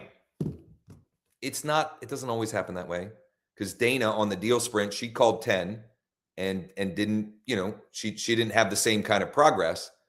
But if Dana does 10 a day for 5 days, I am 1000% confident she will have had conversations with somewhere between 5 and 10 people. And some number, 1, 2, 3, 4 of them are going to be at least somewhat curious about the deal she's calling about. As Doreen was sharing that, it reminded me that I needed to send a follow-up message to Cam because he acknowledged, I know that he opened the email, etc., but I haven't heard back from him. So I just said, hey, any feedback or interest in this one. And either way, whether or not he is interested in this one, the next step is, and this probably won't happen this week because my kids are off. This is the last Closers Cafe of the week. They're off today, or they're off tomorrow. They're off Monday, whatever. But sooner than later, I will reach out to the multifamily owners in Hanover that have some signals that they may be motivated or distressed. So it might be that they're tax default, or they've got an involuntary lien, or they're out of state absentee, etc. At some point that will happen. I just have other more low hanging fruit. Their win. Please.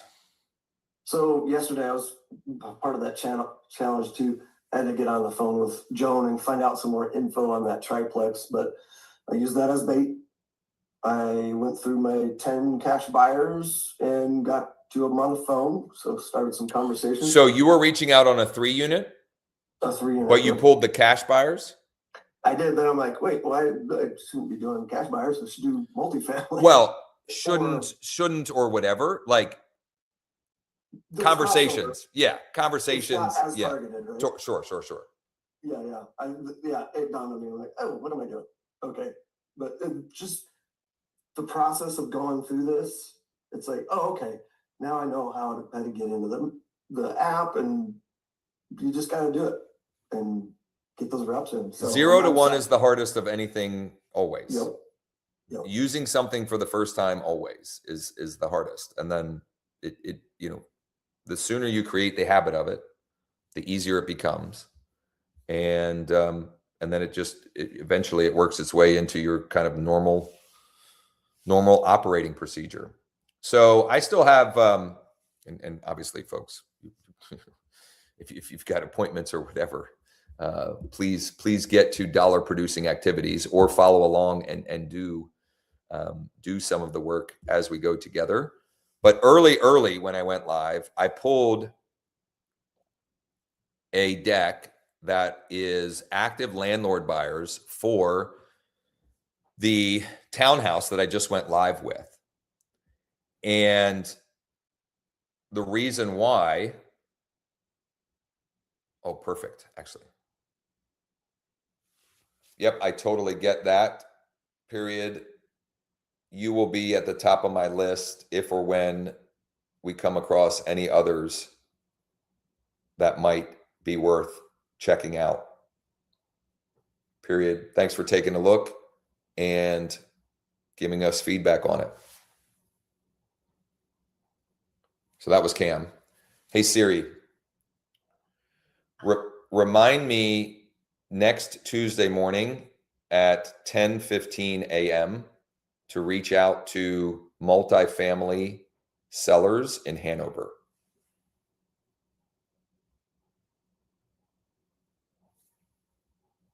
That way, hopefully I don't forget because I got to get to these. So I pulled a deck here, and honestly, I don't really care. I'm just going to I'm going to reach out to all of them, but immediately I can see that some of these made me more likely to be interested in his, because I can see from these last purchase views, this is a new construction purchased a little over a year ago. That's a new construction townhome similar to his.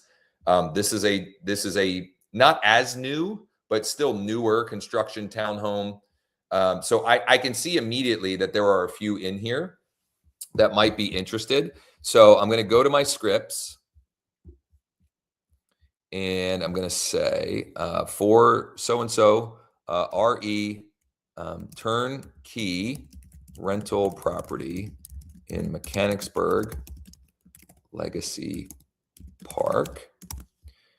It looks like you own a couple of rental properties in the Mechanicsburg area. We have one that we just listed in Madison Court, Legacy Park, that is in mint condition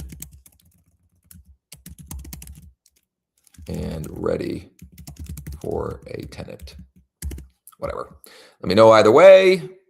I realized yesterday my saved signature on my phone, I already have thanks-Josh. So I was sending it out and it was saying it twice. So I'm going to delete that on mine. But I did mention yesterday, if you don't have a saved signature on your phone and you want to have that included, just put it in the, just copy and paste it in there. Josh Shanley, eXp Realty, phone number, blah, blah, blah. Looks like you own a couple rental properties in the Mechanicsburg area. We just listed one in Madison Court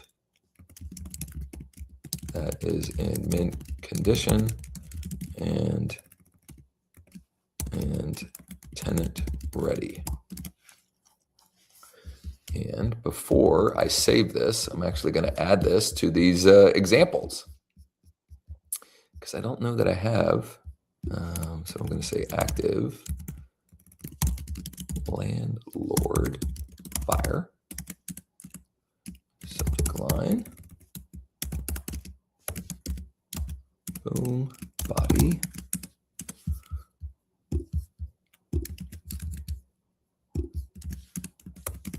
text.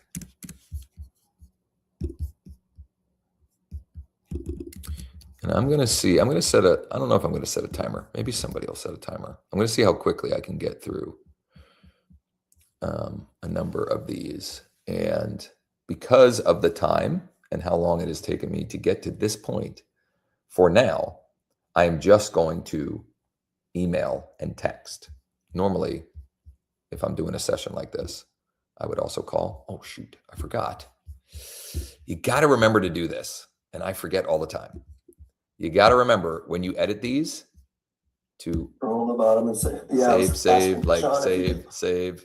I know Shawnee needs to put it like right at the bottom of each of them because I don't remember to scroll down. I'll that's a great recommendation, Dana. We need to add it like because he can just have the button repeating and it can function the same for it's saving all and it could be there multiple times. So we all are less likely to miss that because it's annoying. I did that like 4 times yesterday. Yeah. So I'm on my phone. I'm pulling up this deck. Hey, quick question, Josh. Do Yeah. you mind? I pulled multifamily investors for that zip code and it showed 8. I clicked run and it's only showing 3. Okay. Can you screenshot that and or screen record that for Sean? It could be that some of them were already pulled as cash buyers, or it could be something else. Okay. I don't have a good explanation as to why that happened. And also it happened to me. This is supposed to be 10. I ran it and it was only 7. Now, the good news is if you run 10 and it only comes back 7, it's just 7 credits. Like you don't get, it's not like you get dinged if it can't do that, but we're still trying to figure out. And he may have answered that in a way that is more clear and understandable. And I may have just missed that. But my understanding is it could be a number of different things that are happening there. Okay, thanks. All right. This one, there are no mobile numbers that are not on the DNC. So I'm just going to tap to email for now. Buyers, I don't have a problem messaging, but what I'll probably do is find one that I can text. That way I have a text that I can copy and paste into the one. We'll see. But I got through that one already. I gotta tell Sean again, I don't have the ability to toggle through. I don't know why it's not there. Sorry, James, go ahead. Oh, did you say you don't have a problem texting the DNC buyers? Buyers. I absolutely do not call or text the sellers if they're on the DNC. But buyers, if I'm looking at a guy like this that owns 9 properties, 4.2 in value, and I'm calling with something that I already know, I'm not at that point. I'm not robocalling. I guess technically I'm cold calling, but like I'm looking at you, dude. Like I see, I see you're the real deal. And so I'm going to do that here. You just can't do it from the app. You got to copy the. You have to, right. We won't pre-populate. We won't, if it's on the DNC, you can't tap to text or tap to call. You can copy it. You can hold the button. Like I held the button and said, I'll show in a minute. Actually, no, I'm not, because I'm not going to demonstrate doing that. But if you hold the number, it at least on an iPhone, if I press the number, it'll pop up call, message, whatever. This is Josh with eXp Realty, period. It looks like you own a couple of rental properties in the Mechanicsburg area, question mark. Are you looking for any deals right now, question mark? We just listed one in Legacy Park that is in mint condition and ready for a tenant.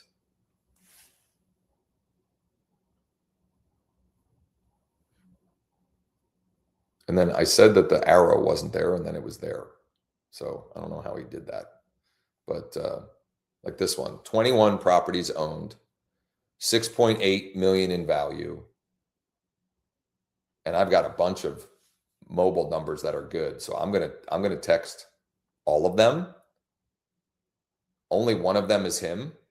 But what I have found is I've had numerous instances where the message is forwarded along to the right one. I mean, he likely only has one cell phone, but I want to give myself every chance to reach him. And I'm going to do this just because I like demonstrating. When you run the deck, it does a skip trace based on property address. And in many cases, you get data. In this case, I have 4 numbers, no emails. I can do an enhanced search, which Sean covered. He was talking about that on yesterday's DealSprint. That is then going, and it's like a credit report based search. And it does cost another credit if it is able to be enhanced. If you can't get more data, like if no more data is populated, it doesn't. But if it can, you're charged an additional credit and you have more at bats. It pulled back an email, and just looking at it, it's his email. It's his name. First name dot last name at, this one's at Hotmail, which, some people say, like, Lowe was like, AOL.com. Is anybody using AOL? I get lots of people.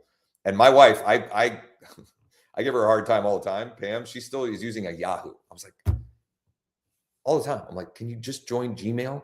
Hey, can we, I can't help the kids with this Google spreadsheet. Yeah, because you don't have a Gmail. What are you doing? Anyway, this only has one number, but it's a mobile number, and it's not on the DNC. And, oh no, I'm sorry. It has one number and it has 2 emails. One of them is NYU, nyu.edu. Like, that's him. And the other one is his name at Gmail. So he's getting these emails.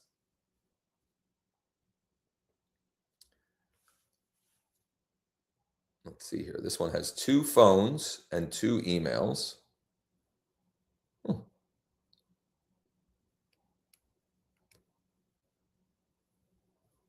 I'm confused because I've said I've tapped to texted this number previously, but with a different name. Whatever.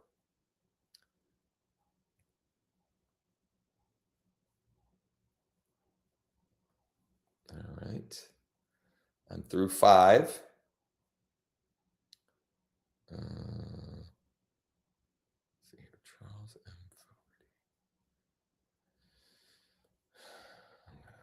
Tap the text, or tap the email rather. This is terrible, but sometimes I make a judgment call on whether or not I'm going to text or call a buyer on a DNC by their name.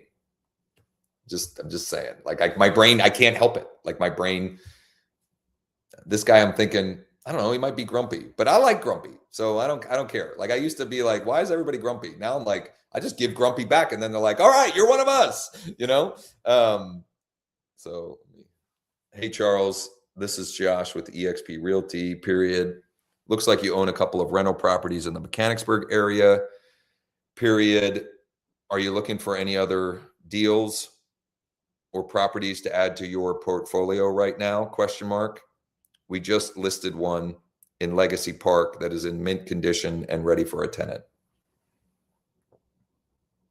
I mixed it up there a little bit on purpose. I added in more just to give more ideas and honestly to feed. We're taking all of these and feeding an AI brain so that as easy, like if you ever get stuck, you can go and say, I have this deal. I want to send it to this people. Give me a script or give me a template to run with so that we're making it as easy as possible to, for anyone to implement. All right. So this one, the first number, just FYI, somebody asked this yesterday, but actually a buddy of mine texted me, Jason, and he had done the individual property skip trace, and it was a lot of phone numbers. And this doesn't mean it's always accurate, but the results are ranked by likelihood of them being accurate and reachable. So like this fifth landline, there's a very low chance that that's actually the right number or active. Like most likely if I tap that landline, it's going to be like we did away with our landline years ago.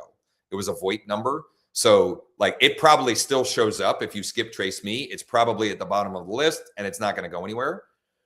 The first number's on the DNC, but there are 2 more mobiles that aren't. So I'm going to send them to those and hope that if they're not him, it is very likely that it's someone related to him, just the way skip tracing works. And it might be dad, it might be son, it might be daughter, it might be wife, it might be whoever. But I have lots of instances where people will call, text, or email me and say, for some reason, you texted my wife or my dad or whatever, but it sounds like you've got a deal. What's going on? What do you got? This email is also very, very likely his email.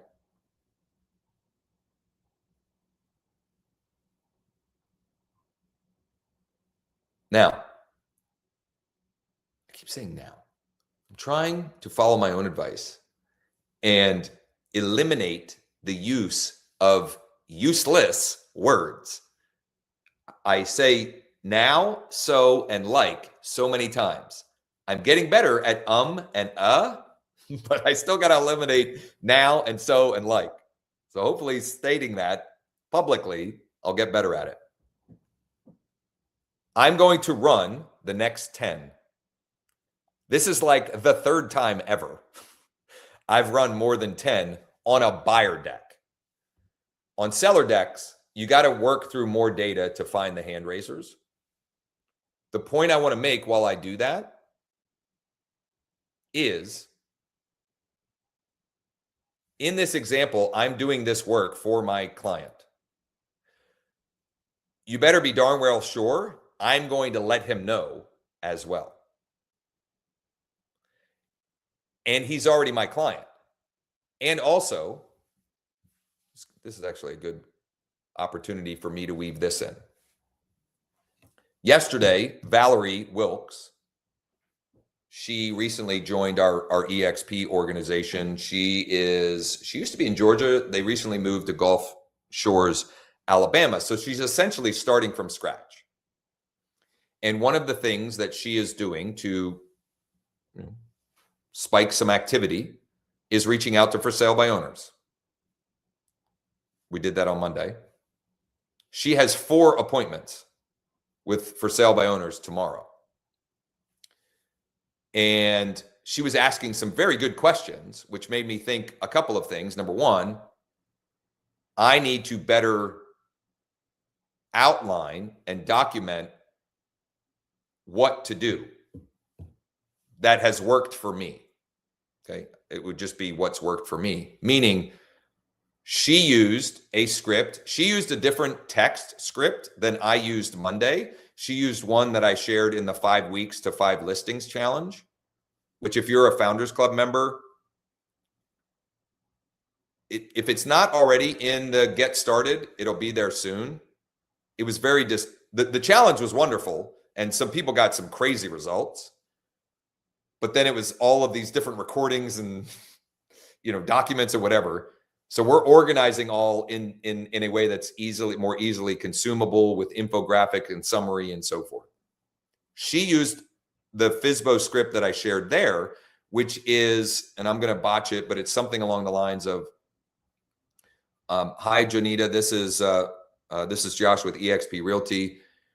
I have an out-of-state client who would be interested in making an offer on your property at street address. Is it still available, and would you be open to an offer? Now, I think she just took the assumptive, like I don't think she included the available. Splitting hairs. She got 4 appointments. She's like, now what? Go on the appointments, take pictures of everything you can possibly take with the lens that I want to have enough intel that I can share with a legitimate out-of-state client that they could look and feel like they see the whole property. I think a video tour is a little excessive, but you can, when I go and preview a for sale by owner or an off-market property, I usually have 50 to 75 pictures. That's step one. So you go through, you're taking pictures, you're also trying to establish rapport and find where there might be, an opportunity for you to provide value to them. Before going to the next listing, like literally in my car, I haven't transitioned yet to Campbell's recommendation of using Amazon Drive to create a photo album. So what I do currently is it will be a Google photo album. So photos.google.com. I have the Google photo app on my phone. I create a new album. I put the address as the name of the album and I upload all the pictures. That way I'm not doing that later. Like if she waits to do that until after all four, it'll be unnecessarily more difficult because she'll have to figure out, was this picture the last one of this listing or this one or the first one of the next one, etc. Anyway, then, so she goes on all the appointments. She said, well, now what do I do? Number one, she's going to submit them for institutional offers, preliminary offers, and pull the buyer counts for any of those four that might be a good deal for a cash buyer or an active landlord, or I didn't even ask her if there was any multifamily, etc. And also documenting and demonstrating to the for sale by owner that you're doing all of this. Meaning, send them a personal loom showing them the preliminary offers that you are working on and you are going to get submitted with all of the photos that I took. And I am going to be reaching out to all of these, if appropriate, active buyers locally here that I also have access to as well. Because you're doing it anyway, you might as well. It's the reason why I do these. I wish I would stop talking so much and actually do the work more, but it's why I do these. I'm doing the work anyway. I feel like I could, hopefully these are valuable. So, and I have no problem being on camera, much to my children's chagrin, because they're like, enough already. Anyway, Doreen. Just a handy tidbit. So when I was doing BPOs a lot, I would have to take multiple property pictures all at one time. And what I would do is something really simple. I would just, as I walked up to the property, I would take a picture of the address, then go take my photos. And then I knew when my next address came up, it was the next property. So I don't know if that's helpful. Yeah, that's great. Any little things like that, Mm-hmm. I think is super helpful because I say this a lot, efficiency and effectiveness, right? Mm-hmm. How can we be more efficient so we can be more effective? And there are breaking points of efficiency, meaning you can only work so many hours in the day, et cetera. So there is a point where you literally can't be any more efficient. And then it goes to being more effective, which actually leads me to something that I wanted to reiterate again today. And I kind of already hit on this, which is being able to communicate with less words and therefore be more effective means you are more, like, you can be paid more highly per output. So being able to communicate in a Loom video effectively in 60 seconds, what might take someone else 180 seconds, number one, is better for the consumer. And number two, for you, means you can do 3 times as much in the same amount of time. Perfect. Beautiful. Great share. Thank you. I'm working through the next. I really am curious. But I've got to run, so have a great weekend with Thanks, your family. Doreen. And thank you to everyone. Thanks for See you sharing too. Tuesday. I am curious where the discrepancy in. So I'm going to get with Sean on what the discrepancy. James had asked, I pulled this amount. It was supposed to be X. It was supposed to be 10. It only spit out 5. So I've pulled 2 batches of 10, and they've gotten me 7 and 6. So we'll figure that out. I know there's good reason. I just don't remember exactly what the reason is. I'm going to keep working through this next grouping, and then I'm going to wrap it up because I need something to eat. And I don't want to eat in front of you. I ate in front of some of you yesterday on the DealSprint.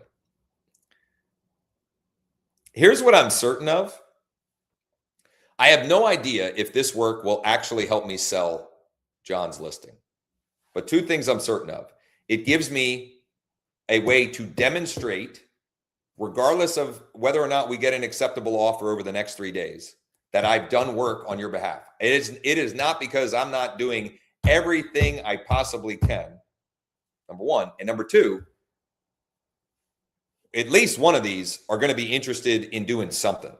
So if they say not interested, awesome. What are you looking for?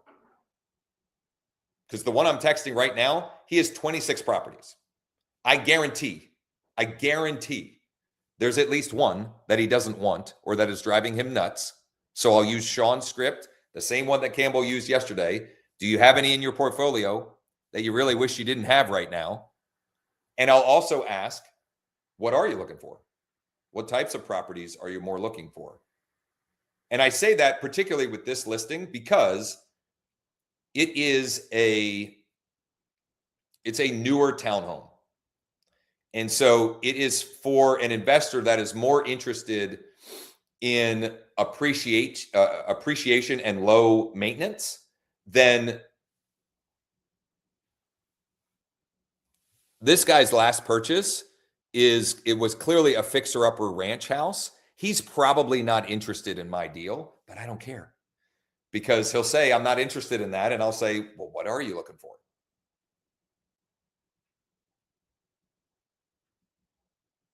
I have no idea how sometimes the little arrow to toggle through the deck, sometimes it's there and sometimes it's not. I'm going to figure out with Sean why that is, but I'm curious. I'll be able to report back on Tuesday. No cafe tomorrow or Monday because my kids are off. I'm curious to report back on Tuesday how many responses I got since I'm just doing this email and texting. Because Cam yesterday, I called, emailed, and texted. He called back within like a minute. But as I indicated earlier, everything's a test. So I'm testing today. What amount of response might I get by just texting and emailing? So here's one. I tried to enhance it. It didn't find any more data. So it just said, you weren't charged a credit. I had a phone number for him, but I didn't have an email. I'm going to do 2 more. And then we're going to come in for a landing. I think I already reached out to this guy. Maybe not. No, I didn't. Blue texts are always good. Here's the other thing you can do. And I do this occasionally. Is if it's somebody that I really want to get a hold of, if he doesn't reply to that text later today, I'll do this. If you hold it, I'll put a question mark. I'll put the question mark thing because then it sends another notification. And something I do too as well, this one I do more frequently. If I've had a text conversation and then all of a sudden they're ghosting me, I will use this Kevin Hart meme. So I just go to my GIFs and I pull up, whoops, I hit the wrong button.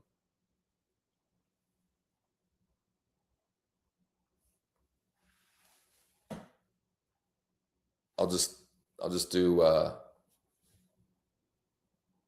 I'll just do that. That is incredibly effective. Literally more than half of the people that I do that with respond. And usually it's either, I'm so sorry, I've been busy, whatever, or I'm so sorry, I've been busy. Yes, I'm still interested, blah, blah, blah. Or I'm so sorry, I've been busy. We're putting that on hold for now.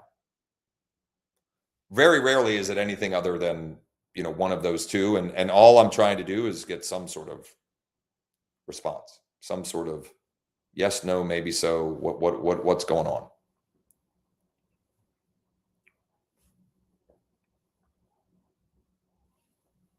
I'm just tapping away here. I got one more, I think, to hit up, and then I'll take care of a couple of housekeeping items, and we'll roll into a long weekend.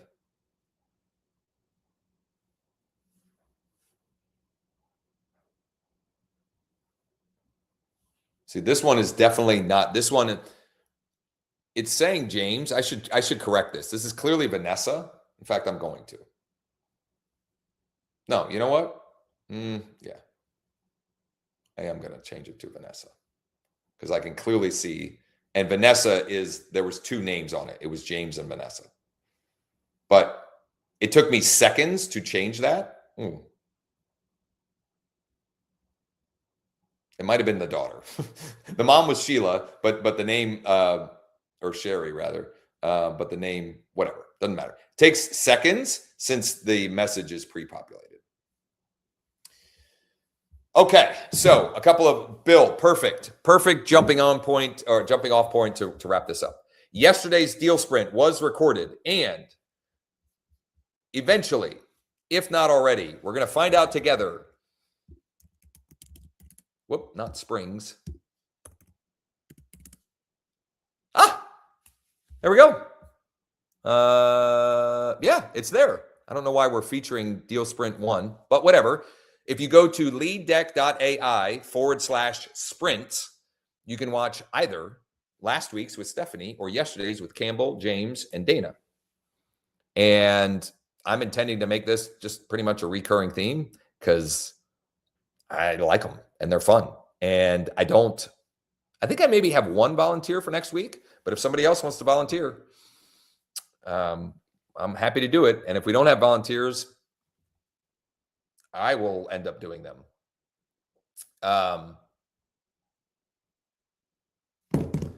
So that's the deal sprints. If you go to leaddeck.ai/closers, that's where these are uploaded.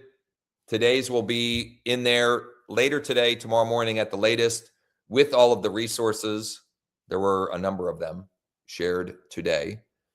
No live tomorrow or Monday. I'll be back Tuesday morning. So Tuesday we'll have the Closers Cafe in the morning, and for our Founders Club members, the mastermind in the afternoon. And I've had a couple of requests from people. I guess I would call it like Lead Deck 101. So if there's anything that is still confusing or holding you back, not strategy-wise, but literally like, how do I use it? What do I do in like more like tactically? How do I use the actual app? If you have anything like that, if you can message me ahead of time or just bring that the day of, I'm totally like that would be, I think, helpful and useful. Hey, Josh, I got a fix and flip deal off market. Yeah. That's like pretty hot and loaded. So if it doesn't get sold this week, whatever you need, I get on. Beautiful. As an example. So. Or that's perfect. I think I'm scheduled to be a guest on Joseph's. You are. So either one. If you haven't sold it by Monday and or Wednesday, one of those 2 days, let's do it. Let's do it Monday. Yeah, perfect. Monday's perfect. Yeah, that gives me. I'd much rather do that than me do some like stuffy presentation with slides. It's way more fun and more practical for everybody watching. Yeah. And And I had the numbers, everything loaded up, ready to go. So sweet. we should be Perfect. for Monday. Perfect. Which most of you know me. I am so much like just take action. And also, I will tell you, reaching out to a deck of cash buyers on Saturday afternoon is not ideal.